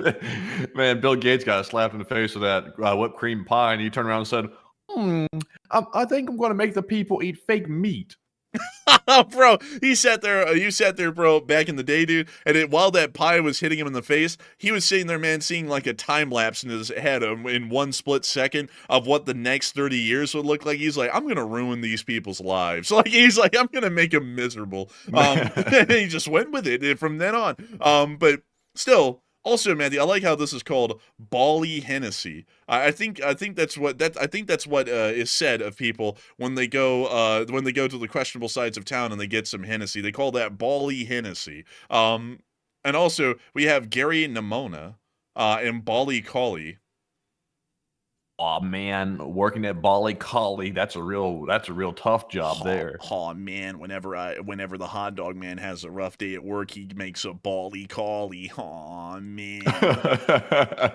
And also you could say that that's a knock on Liskanor. Oh man, call that Balinnuskini. Oh man, like that Terrain, like that Killala. Oh man, like that drum line. Oh man, sit there and call it a wood park the way these people Springfield. Oh man, I'm just coming up with stuff at this point. I don't even think it makes any sense. But still, the town of Shannon, look at this, dude. The whole thing is like pretty modern looking. Like none of it looks like it had existed any time ago. You know, looks like most of it's either a brand new city or it was torn down, one or the other. Are they building those like corporate company towns like they're building here in America? I think they might be. Let's drop down and take a look. Oh, it's the Irish version. It's the Irish version. These are brand new. Oh, you man. can tell. Yeah. That's one thing I don't like that's a trend in America is they're starting to like corporatize the building of houses. So now they're building like these like corporate town like villages and cities and stuff like that where it's just like company towns. Like they're just building the cheapest possible housing and putting $1 million price tags on it. And the houses are built out of wood, like wood siding, cheap wood siding. So they're only going to last for maybe a decade at the most before the house really starts falling apart. And then your house loses value because you got to repair the whole thing. It's just really sick.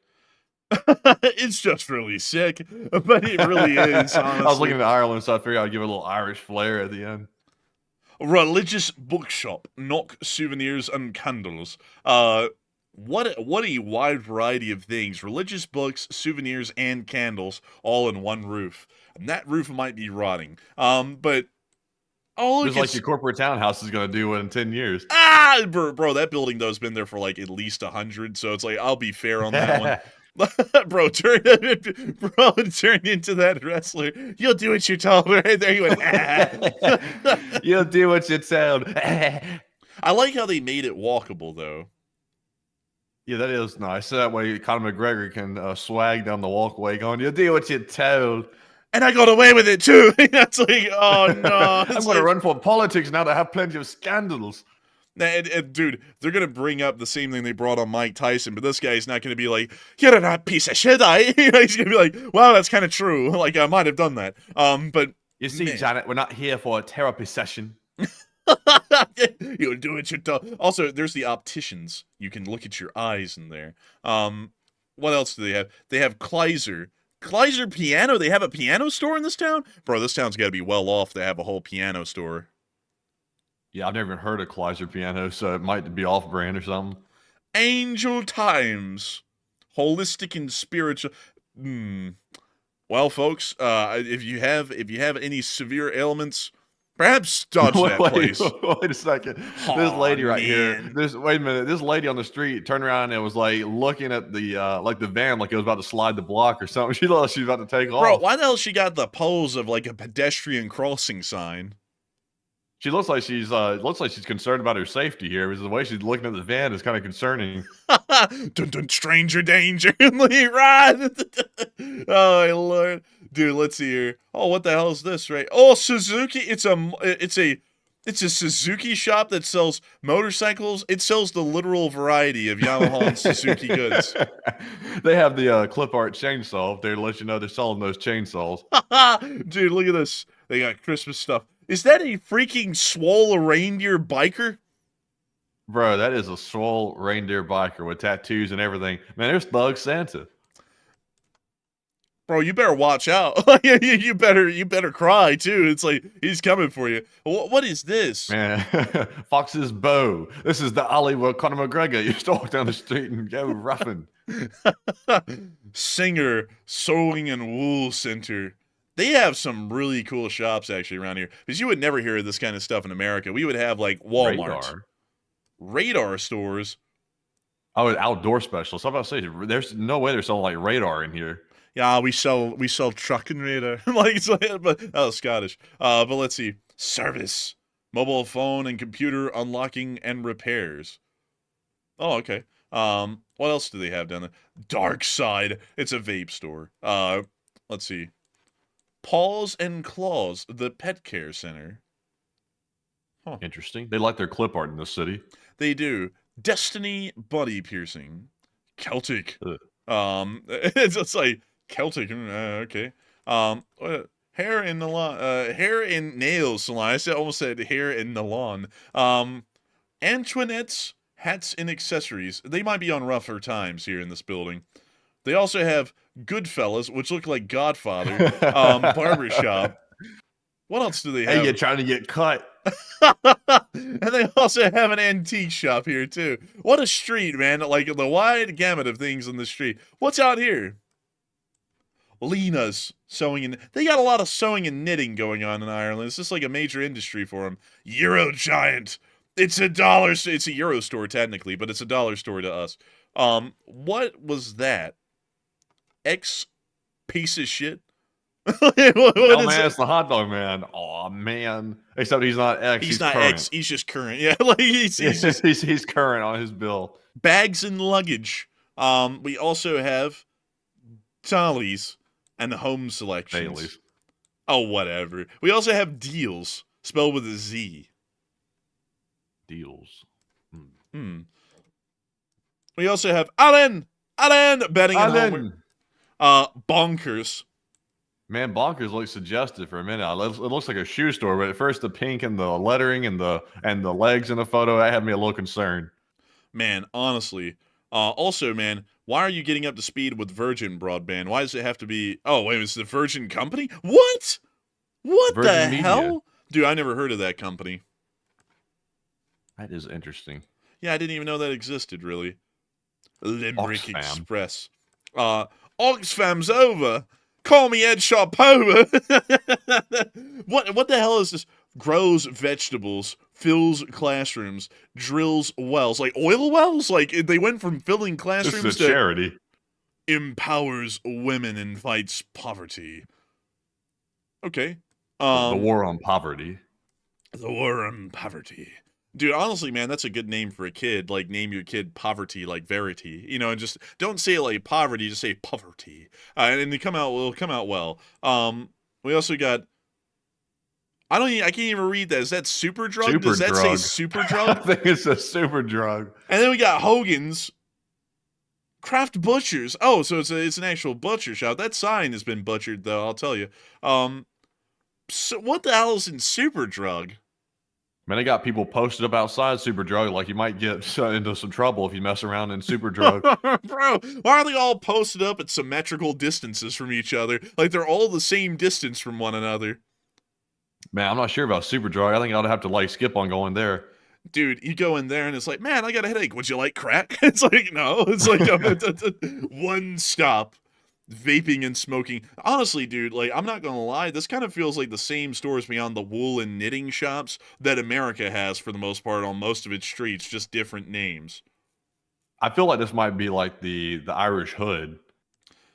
Yes, the Irish. GameStop is still here. Why does it say loot? Bro, I don't know. bro, dude, if this was in the middle Subliminal of messaging. bro, you just walk by this building and say, I have a strange feeling to break in the window and steal everything in there. Cork's local milk. I thought I said something else when he was spilling around. I was like, what the hell does that say? Bro, I was about to turn into James May there for a second. Oh, man. The truck sounds a little pervy. Dude, what the hell? So we've seen Limerick. That's a pretty big city in Ireland, actually. What about Galway? What would be in Galway, folks? Because now I'm actually interested. Do all Irish towns look like this? Oh, this is a tourist town. You can tell because the streets freaking crowded to hell. Look at that. They have the Four Corners, which sells anything. The four corners of your pocket after the pickpockets get done with it. Ah! They check all four corners for your wallet. Lifestyle, sports, and 3.ie. Cambridge's iBank. Dude, this is literally just IB. What bank do you use? Yeah, I use IB. Okay. You might be a little bit mentally challenged, but that's okay. Oh my god, Zhivago, music and DVDs. And this is like the most tacky branding. And also next door is Sugar Dolls. Nail bar and beauty. Oh, McDonald's. We're back. We're so back. It's America. What are these? What the hell's what the hell's a Flippic iced cooker? It says raspberry supple. Man, that raspberry sure do look supple. That sure does look good. Oh, wait, hang on. Let's look at that again. What is this over here? The Galway Galaxy McFlurry. Galaxy and Galaxy Chocolate McFlurry. Honestly, that This actually is back sounds... when they were doing that what was it called? Monopoly. Yeah, this was back in 2017. Actually, this is the most recent time someone came through. Brennan's, and there's a sale going on, and Coco Cafe. You know, Matthew, this makes me wonder what is Bath looking like these days. Remember the first time we went through Bath, it was actually really nice, and then the second time we went through Bath, like everything was shut down. You remember that? Yeah, Bath went downhill. Yeah, I've heard from a lot of people actually that the UK has gone downhill rapidly. I saw some videos yesterday on it, and people are complaining big time. If y'all live in the UK, y'all let us know in the chat. Are y'all saying the UK is it stable when it comes to like the niceness of the country? Is it getting better or is it getting worse? Might have to run a poll on it. But then again, some non-UK people might enter the poll, and that would tarnish it. But let us know in the chat. And look, this is kind of what it... Well, actually, this is very close to what it looked like when we went through. There were some stores that were closed, but for the most part, it was actually a really nice place. Then, when we went back the second time, literally this whole street had almost no businesses in it, and the ones that were left were like those really cheap, like tourist shops. If y'all know what I'm talking about, you know, the ones who like have like the weed shirts and like pants in them, you know, with like the weed leaves on them. It was like that. And I was like, man, really, this place has gone down. And then we got on the train and we went to London, which was actually pretty nice. But yeah, actually, you know something else that's interesting, Matthew? No one's been through these places for like 10 years because that street view is from 2016. Interesting. I will say though, compared to Ireland, like it makes Bath look fantastically nice. Like Ireland's not looking that great. What if we take a look at Dublin? What does Dublin look like in downtown? Wow, man, honestly, this place looks like it would be interesting. Let's take a gander. Oh, what is this? What the hell kind of texturing is that on the wall? Yeah, I would like it to look like you just started smacking your palm into the plaster, please. And that was the texture that they went with. Also, this building is Stay City. Pot hotels. Part hotels. Anyways, we won't ask questions here. Oh, look, a mixer. What does that say? Oh, it's cut flowers. Man, there's a lot of graffiti around here. I like Ireland. I'll be honest with you. Like, I'm not even sure if we have any Irish viewers in the chat, to be honest with you. But actually, the super chat, I don't really like it. The super chat that we just got us onto this is from Ireland, from Galway. I think they're like one of the few because I don't think we have a ton of Irish viewers. Ireland's looking pretty. What are commie blocks in Ireland? In Dublin? These are literally like from Zaporizhia or something. Look at that. It really, honestly, it kind of really does look like that. It kind of has the commie block look. I don't like that either. And then over here we got the Victorian era tenements, which we kind of live in too. So I relate to this a great deal. Don't you, Matthew? This is just like, this is very relatable. Yeah, it is relatable. Yeah. We always talk about how companies suck the soul out of everything. These actually were built by companies back in the day, believe it or not. Yeah, I don't like it when companies build houses. It's kind of like they sap the life out of them. Yeah, I would like it if we built the house by hand, Matthew, you and me, like pioneers back in the day. Also, by the way, like I don't mean to jump off topic. By the way, I see people discussing something in the live chat. They're talking about the army killing off weapons, and then I brought up the XM7, the service rifle that's currently being introduced by the military. That XM7's got some bad complaints on it. By the way, I see a Jam Fam saying send them to Ukraine, the new XM7, and let Ukraine be the testing ground for it without having to put the U.S. troops in the line of fire. I've heard, I watched a video today by Cappy, who actually left the Task and Purpose channel recently. He made a video on it, and I hadn't heard the details about how many soldiers are complaining about that rifle. And the military seems to be covering up the complaints because they don't want them to get out and they don't want people to hear that the soldiers aren't really happy with the rifle. But it sounds to me like the rifle's no good. Like, have you heard that, Enforcer, about that rifle? I have, and I also heard that they rolled it back to where it's not going to be the complete standard issue rifle. It's only going to be standard issue for specific brigades or really even battalions more so that specialize in close-in urban combat where stopping power is more important than volume of fire. Interesting. Also, by the way, someone said, have they tested them in Ukraine? Yes, they have tested the XM7 in Ukraine to a certain degree. It's not known to the public which specific units in Ukraine have gotten the XM7, but in limited form, from what I know or what I've heard, the XM7 has been tested. And generally speaking, I think it's gotten some mixed reviews, but I'm not so sure about that. That's just what I've heard through the grapevine. I heard it through the grapevine. Bondgate Mini Market. I'm just kind of dropping around Britain at this point, Matthew, trying to look at the places. Because this was taken in 2024, actually, so this is actually really recent. I'm not going to lie, man. Britain, in general, looks better than Ireland. I will say, I think it really does. I think even Wales, and Wales is like I would say Wales is like a step down from England when it comes to like the niceness of their towns and cities. Even Wales looks nicer than Ireland. Like, I'm no offense to the super chatter, by the way. Like, I'm not dishing on Ireland. It just doesn't look up to the same as, England, except for that spot. Oh my God, I found the Victorian era working houses. Look at this. Oh my God, it really is. Like, ew. Dude, I hate these so much. Like, let me go pull up the Victorian era slums, and these buildings actually show up.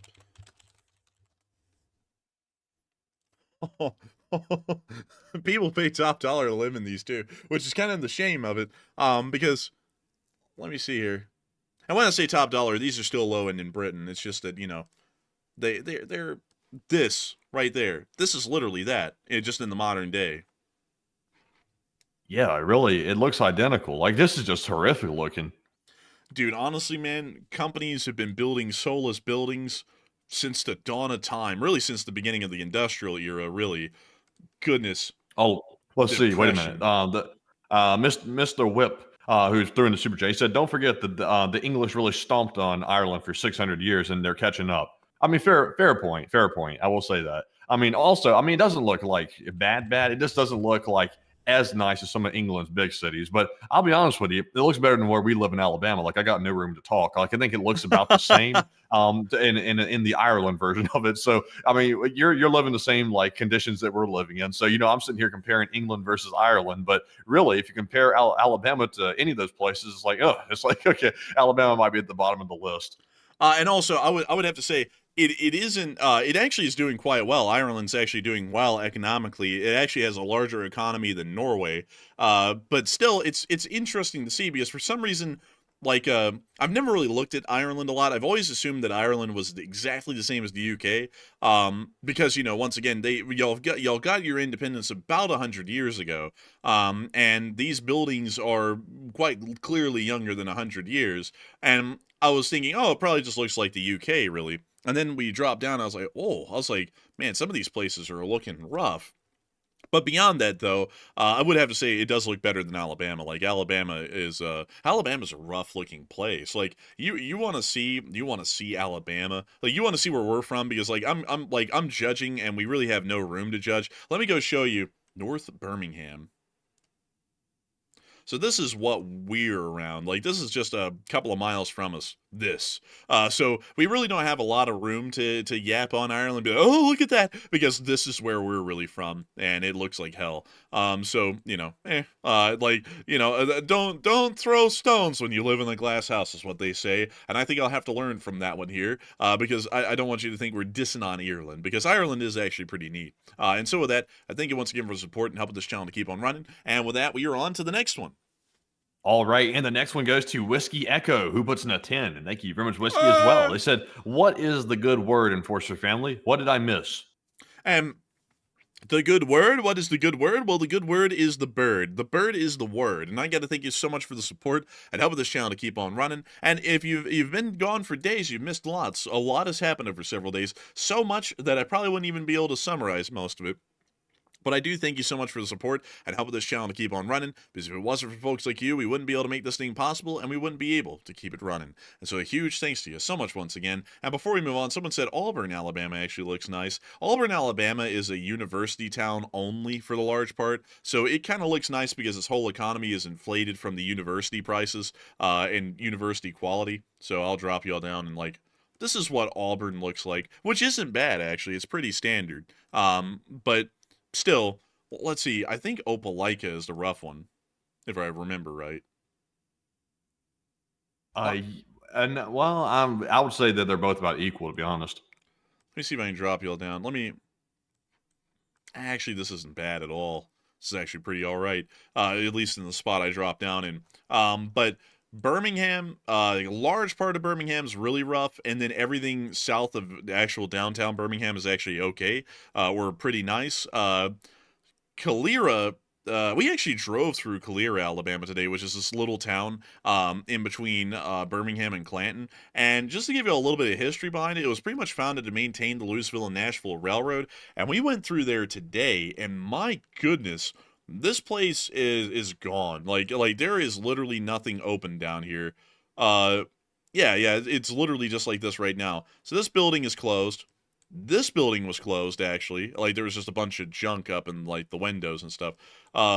This building was open. All of these businesses or buildings had no businesses in them. All of those didn't, except for that one.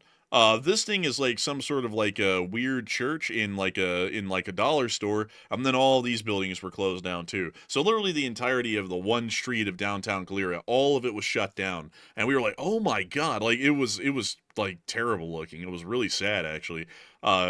Because and then we went to the Railroad Museum, and my god, it was terrible. It was in such bad shape. Matthew, this doesn't even look like it looks like now. Like this thing, dude, was literally like orange from rust. Yeah, it looked much worse in person. Like it really looked much rougher. This looks very clean in this photo, which was taken in 2016. So yeah, fella sort of walking. What are you looking at, smooth skin? Honestly, man, I'm not gonna lie. The people in Calera were very angry, very hostile for whatever reason. As I was driving us down there, everybody was road raging with me, and I didn't do anything to provoke it. We had like 3 or 4 different people like try to run us off the road, flailing their arms and flipping us off for absolutely no reason. I have no idea why. And the fellow walking down the street here looks like he's sort of the same mentality. This way he's looking at the camera like he's going to square up with it. People were freaking violent around here, actually. It was like I'm assuming that a lot of them had to have been on some kind of a substance, because they were just insanely violent with no actual cause whatsoever for it. Also, another thing, Matthew, it wasn't that pavilion thing here gone when we came through? Like, I don't remember that. No, it was there. Okay, I just must have forgotten about that. There's the Frisco car. There's the Alco HH600, which, by the way, y'all, is the first Alco diesel switcher that was ever made. Here's one right here in actual service. That's the one in the museum. Honestly, man, this one looks worse than the one in the museum. Like, honestly, like, it's kind of shocking. And also, man, did you notice that they put that thing under the covered awning and they actually did, like, refurbish it? Because it looks like garbage here, but it actually had a new paint job on it when we saw it.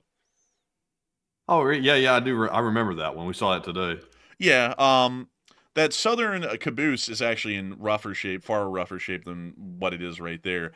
There's that commissary car, Matthew, and then they put that under the awning. They moved this one, um, around. There's an L&N camp car right there. And then there's this one, the switcher, the 060 switcher. And then also, what's the great thing? Let's see if that sign is here, Matthew. Oh yeah, it is. Oh, they blurred it out so that way you don't know of the Nazi police state going on in Kalira. So it's a museum, right, where you're supposed to go look at the stuff. So look at this. They have multiple tracks of shit just sitting around rotting in the open sun. So you think, okay, that's the museum. That's where you wander around and take a look at the stuff. No. They got a Nazi police state sign up here at this museum in bright yellow that says, if you walk in there, the cops will just come down and harass the hell out of you because you're trespassing, although it's a museum. And I'm like, well, what the hell are we actually looking at this museum then if you can't look at any of the stuff that they've gathered up? As I think it just said something along the lines of like the area is monitored by the Calera Police Department, and I think I don't know if it was specifically said you couldn't go in there, but it kind of made it seem like you really weren't supposed to, and the sign was literally right in the spot where you'd walk between the trains. So I was like, I don't know. Yeah, I was like, I don't know about this. I don't know. And also it's an operating museum. I don't want to diss on it too badly because it is it's like a historical museum and it's hardly hanging on because the state gives them no money. But at the same time though, like the whole thing of going and actually looking at the rail cars that are over on the other side of the road, it's like why in the world does it feel like we're taking the law into our own hands if we go over there? It's like it feels like the cops could come down and say we're trespassing and just arrest us on the site, which makes us feel like we really don't want to look around because we could get in trouble. Like this guy was wandering around. It's like, can you walk in there like between the cars? I mean, there's enough room between the tracks. You would think you could, but then it's like I don't know if they're going to call that trespassing or not, or if this guy was supposedly trespassing to take the picture. It's like it's hard to say, and it's like that really just detracts from looking at the museum, which already has everything rusting away here already because they get no money to even put it under a covered awning and just try and preserve it at a minimum. So it's like honestly a little bit weird. And also there's a lot better railroad museums literally everywhere else but here because this is the only one we have in all of Alabama. But anyways, and also hold up. And NorCal Jim said, I'll stick with the Sierra Nevada of Northern California. There is like a Nevada Northern Railway Museum. Let me go see. Yeah, right here. And they actually have running locomotives. They actually have maintained rolling stock, really cool buildings. They even have a running Alco RS3, the chopper. Oh, they sure do. Yeah, it's a chopper. Yeah, they have a chopper. They have like actual working cabooses. They have a real engine shop where they actually keep these locomotives and maintain them if they need to. They have running steam. They have live steam. I mean, like this is like an actually funded museum, and it's like that is really cool. Like why the hell doesn't Alabama have this kind of stuff? You know what we have? I think we have an Alco SW1 and a couple of maintained rolling cars. And it's like, the state of Alabama does have money to give, but they don't want to because we're just obsessed with prisons and more football stadiums. So all of the money goes there instead of having a diversified range of things for people to do of different interests rather than, getting incarcerated and also watching a football game. So that's my 2 cents on Alabama and on how the state government's run, because I think our tax dollars could be spent elsewhere, giving people things to go see and do rather than just watching football on the TV every Saturday night. But anyways, I hope that addresses that the best I can at least. And with that, it is time for us to move on to the next one. And our next one goes to Adam McLean, who puts in 2 $10 super chats. And thank you very much, Adam, for the support. He said, the United States is really disappointing regarding mass transit, and the United States needs to do a whole lot better job with mass transit. I thank you for the support. I have to agree. We've covered that in depth so many times on the channel. I'll go into like deep rabbit holes. We do mass transportation or public transportation pretty poorly in this country. And even on the road side of things, there are many complaints that I have where they'll make one thoroughfare, a 2-lane road that tons of people are having to use. And that should never be a situation that anyone has to put themselves into. Yet, nevertheless, that's common, at least here in Birmingham. Like, for example, this is the infamous one in Birmingham. Highway 280 services hundreds of thousands of people who live in Birmingham, and to get to work and back, they all have to take this one highway because it is the only road that goes north to south except for I-65. So if you live in the entirety of western Birmingham, eastern Birmingham, you have to use 280 to get into the city. So hundreds of thousands of people get crammed onto this one highway, and there's no second highway that was built to allow for another egress into the city of Birmingham. That is poor planning, just insanely poor planning. And then also your other substitute is to pretty much use I-65, which is an interstate, as a commuter highway, which is also pretty absurd because there's hardly any on-ramps onto I-65 compared to 280. So that's not really a feasible option for most people. So most people, even over here at Vestavia Hills and such, are going to filter onto 280 to get in and out of the place. So that is just something that just like annoys me, is how poor the planning is on like the transportation side of things, public and mass transit altogether. There's very little planning there, and that's something that really shows a lot, especially in modern planning, because the zoning laws are dumb. Like, I find zoning laws to be just goofy. There was never a thing as zoning laws up until, I think, the 50s and the 60s, and cities got along fine without them. Totally fine. I would say, in fact, pretty damn good. Like, there were very, very few zoning laws, and that usually was concerned about where major industries would go and nothing else. Because it's like, isn't that stupid that we had to reinvent the idea of people living in apartments above stores in downtown? Like, we had to go, hey, wouldn't that be crazy? It's like, we already were doing that. Why did we have to go reinvent the wheel on that? Like, that was stupid. We ran people out of downtown, pretty much killed it, because there were no people living in downtowns anymore because the zoning laws pretty much stated that everything down there had to be commercial. So no one would go down there. You know, no one was living down there. So a lot of the stores would also die off because now there's no customers. So then that just moved everyone out of downtown and into the middle of the suburbs. And then the downtowns turned into these empty places that degraded pretty quick. And then there was a whole bunch of empty commercial space around that never gets filled. Like, that was just such a dumb idea on the zoning law side of things. And we're finally fixing it now, but it's just ridiculous to me, really, how a lot of those things work. I think there's a lot of things that need to be changed. And as President of the United States, I will be able to change none of those things, sadly, because those things are already set in stone. The roads have been paved, the buildings have been built. There's really no way to change that without going through exorbitant expense that would be completely just crazy. But still, I hope that does address that well, and I thank you once again for support and help this channel to keep on running. And with that, we are on to the next one. And this one goes to Insidious, who puts in a $10 donation. And thank you very much, Insidious, for that $10 support, and we do appreciate that. I said thank you both for providing a great show, and take one from the chat if you'd like. Hey, and thank you so much for the support, and thank you for enjoying the show and what we both do to make it possible, because it is folks like you who help to make this thing possible. And so with that, we will make sure to get a live chat in your honor. So what do we got, Matthew? What do we got? And the live chat goes to Destiny Edgington, who said, what do you think of sanctions being lifted on Syria? I think that's a bad idea. They're pretty much a successor to Al-Qaeda at this point. It's become quite clear. I think that we should maintain the sanctions, and I think that we honestly should support the Israelis in possibly uprooting the Jelani government. And so with that, I hope that does address that fairly well, at least in my opinion. And I thank you once again for the support and sponsoring that live chat question. And with that, we are on to the next one. And this one goes to Uncovered Cube, who puts in a 5. And Mr. Uncovered Cube, thank you for that support. They said, check out the Burl Arcade in Lexington, Kentucky, the capital, and took my son for free Pinball Tuesday, and he loved it in LSA. Hey, in LSA! And where was that, Matthew? Where was that? It's the Burl Arcade in Lexington, Kentucky. The Burl Arcade. Hopefully I'm spelling that right. The Burl Arcade. Oh, look at that. I was thinking it was going to be like a British arcade, but that's actually a pretty cool little place. Look at that. It's got an old... That's pretty cool. Man, it's kind of got like an 80s feel to the place. That's actually a really cool theme. Oh, look! Neon sign. That's actually really cool. Arcade. Arcade. Look at that.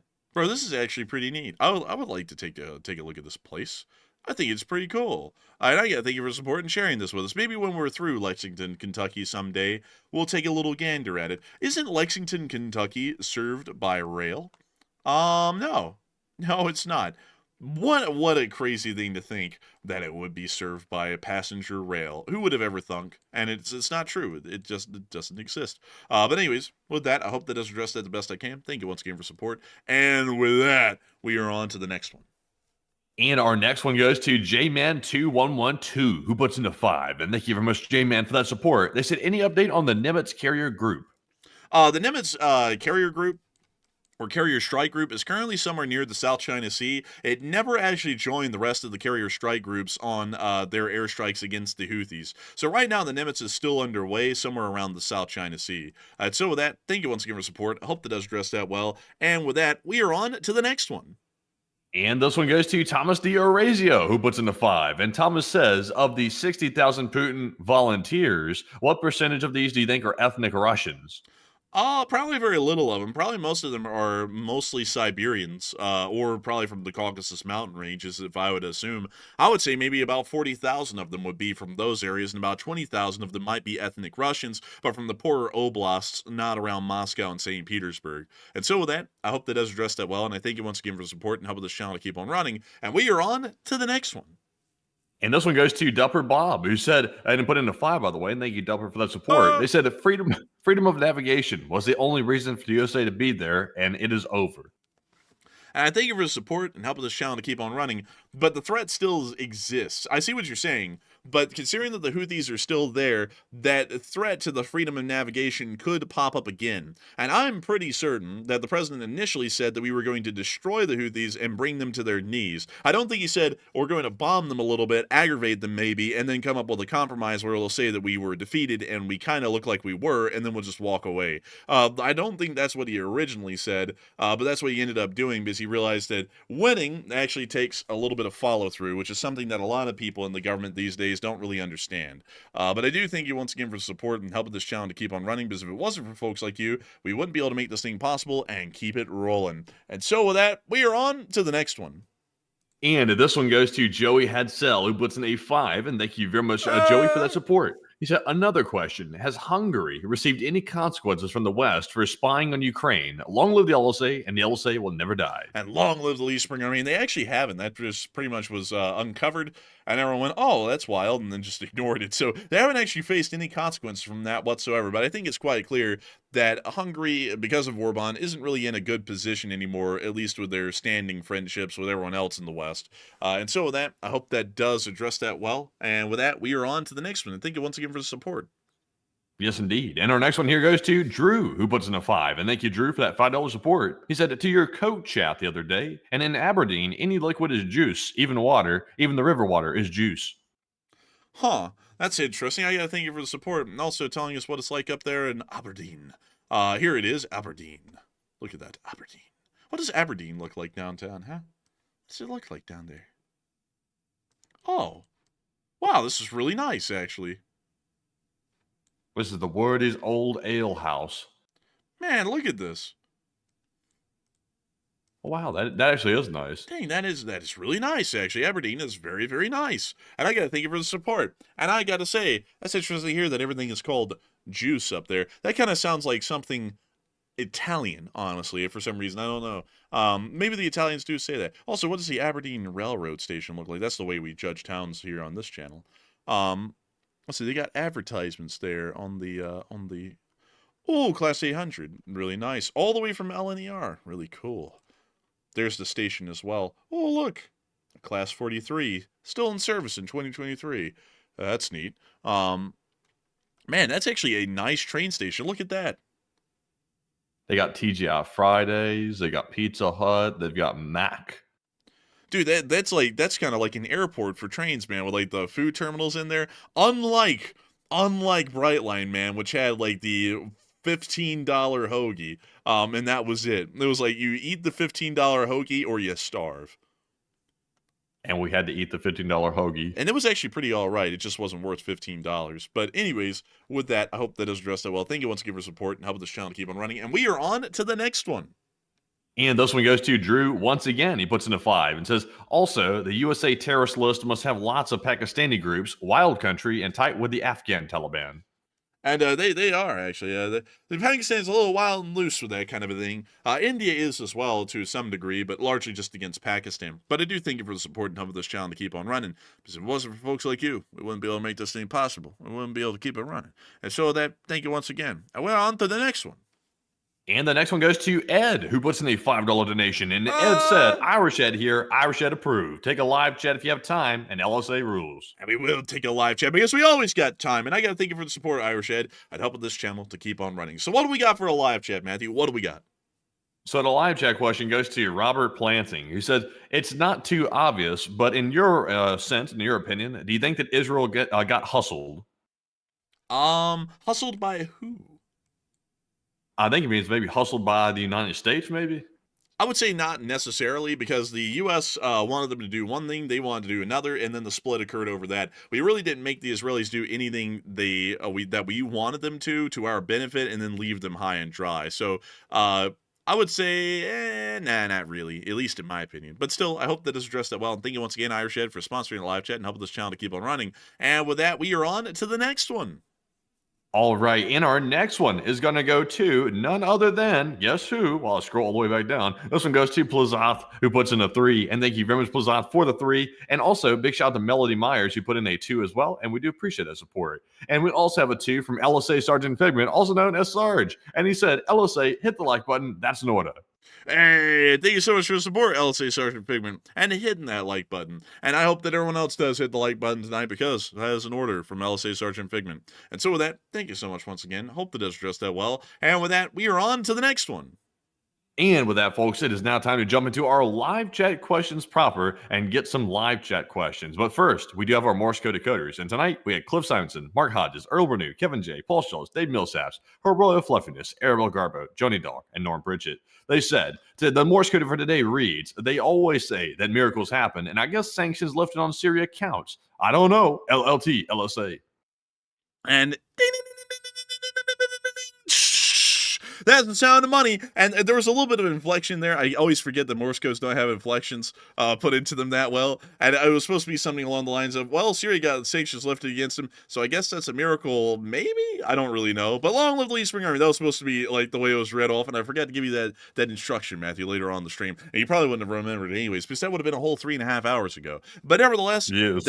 That was Nil. That was the correct Morse code. And I wouldn't really count lifting sanctions on Syria to be a miracle, but I guess if a miracle is only qualified as something that's not really supposed to happening, that kind of counts, I guess. I don't know. But still, thank you so much to Lee Spring Army Signal Corps for getting that correct once more, always and every time. And we will be making sure to move on into some live chat questions. We actually have some time to get to a decent amount of them. So with that, we are on to the first one. All right, so jumping into our first live chat question, this one goes to Dan, and who says, what is there even left to sanction when it comes to Russia when the U.S. puts sanctions on them? Well, it's still a large amount of the petroleum and natural gas industries. There's still a decent amount there, because our sanctions were pretty decent, but they're not fully encompassing, so it allows the Russians to have some loopholes and caveats in there where they're still able to make some money off of that, so we could sanction that farther. But that would be my best answer at this moment. We would really have to see what else they'd cook up, but the biggest and most important way to hit the Russian economy is pretty much just sanctioning any kind of petroleum products completely. You're pretty much putting an embargo on their exports of oil. And so with that, I hope that does address that well, at least the best I can. And with that, we are on to the next one. And our next question here goes to, let's see, Coded Creep, who said, why does mainstream media neglect, and I say neglect, the Russian troops massing on the Finnish border? Well, the mainstream news neglects a lot of things. It generally is because their viewer bases are highly politicized, and to keep up their ratings, they're pretty much forced to only cover political news. That's pretty much the crux of it. So that's why you see that no one really covers anything anymore outside of America and politics. And pretty much you come down to two different kinds of news channels right now. The news channels that hate Trump and the news channels that love him. And that's pretty much the only kind of coverage you get. Either it's coverage saying that we hate the guy and he's terrible, or we love the guy and he's he's pretty much akin to God. Those are the only kinds of differences that you get there these days, and that's how they keep their ratings. Because the people who like him are going to go watch the channels that say he's a god, and then the people who hate him are going to go to the ones that say he's quite literally the devil alive. So that's pretty much why you don't hear of anything at all about troops amassing on the Finnish border, or the war between Pakistan and India, or what's going on between Israel and Iran, or what's going on in Ukraine, or what's going on with China and Taiwan and Vietnam and the Philippines and everyone else in the South China Sea, or anything else for that matter. It's pretty much just because the ratings drive the news, and that's what's getting them the biggest ratings. And so with that, I hope that does address that the best I can, and we are on to the next one. And our next question goes to John Shepard. And John said, why? Oh, this is a question for the ages. John said, why do the USA leadership keep appeasing obvious murderers who hate and attack the West? I don't know. That's a good question. It's a really tough one to answer, you know? It's a tough one. And I really couldn't give you a good answer to that one because that's well beyond my comprehension, really, why we do that sometimes. But I hope I think there's only one answer to the question. I think we all know what the answer is. I'm just going to have to say it. There's the old saying out there that you should keep your enemies closer. That's it. And your friends close, but your enemies closer. And I think that's currently what the current guy is thinking. The only problem is, though, is you can't get your enemies close in reality. You keep them close in like a figurative sense, but you don't actually become real friends with them. I think he sort of read into that a little bit too much. So I would say really, we should keep them at arm's length. We shouldn't necessarily create enemies out of people, even if they are murderers, because honestly, every country around the world is a murderer to an extent, because that's just the way countries work. But we got to be careful with who we're teaming up with, because it sends a bad message to our real allies that we should be relying on heavily.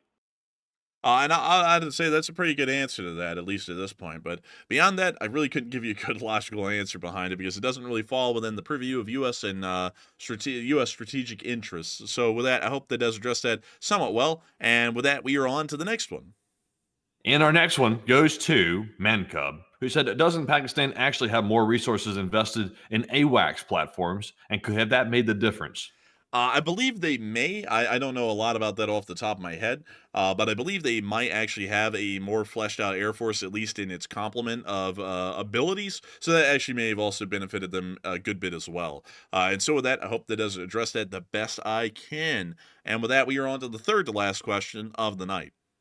All right, and this one goes to Uncle Sam. And Uncle Sam said, who is Saudi Arabia's adversaries, and why is the USA giving advanced military equipment to them? The Saudi-U.S. relationship does not seem mutual, but more beneficial toward the kingdom instead of the United States. That's a good question. I really don't know why we would want to give them F-35s, because while we have a mutual, I would say it's actually a somewhat mutual relationship with Saudi Arabia, because they're a part of the U.S. security assurances sphere and have been actively involved in prior conflicts with us, like the Gulf War against Iraq, in a very significant way. I would say that providing them with F-35s, however, is largely jumping the gap, because the F-35 was only given to countries that had some sort of a technological involvement in producing the aircraft. And one of those countries was Turkey, and their ability to access those kinds of the F-35 was rescinded. We are not going to sell them to Turkey anymore. So providing them to Saudi Arabia, I don't really know what the logic is behind that. I guess I'm kind of kidding around about this, and I'm kind of not. I guess that Saudi Arabia offered him a private jet today, and that's why we're now considering giving them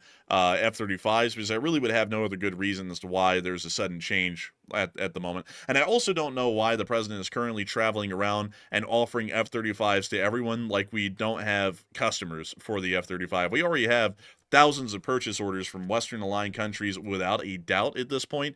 So it doesn't really make a lot of sense why the president would go out of his way to offer the F-35 to the Indians, which would surely get it shot down in record time. If they can get a Rafale shot down, they can get anything shot down. And then with the Saudi Arabians, I really don't know why, because they are a part of OPEC, and while OPEC is more so of a petroleum cartel for the greater sense, that also leads me to believe that if there was ever a distancing between U.S. and and Saudi Arabian relationships in the future, it is fairly easy to say that they would start to work with the rest of those cartel members, like the Russians, and possibly provide them with a little bit of info on how the F-35 actually works.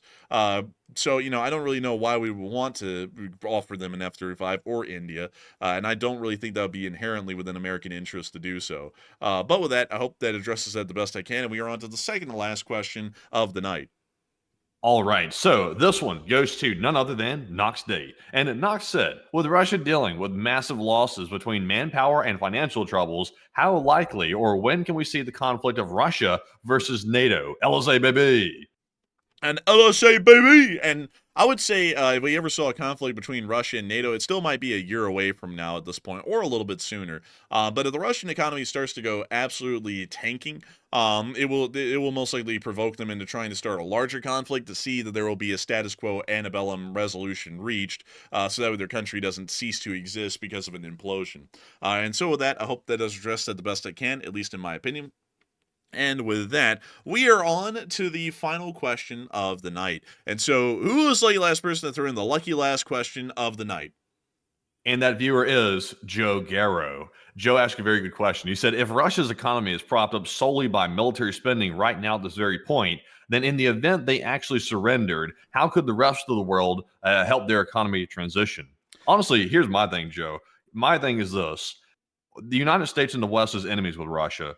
Just because they became Russia and they transitioned from the Soviet Union into the Russian Federation, they are still our geopolitical enemy, and they always will be, and probably that will probably never change into the foreseeable future.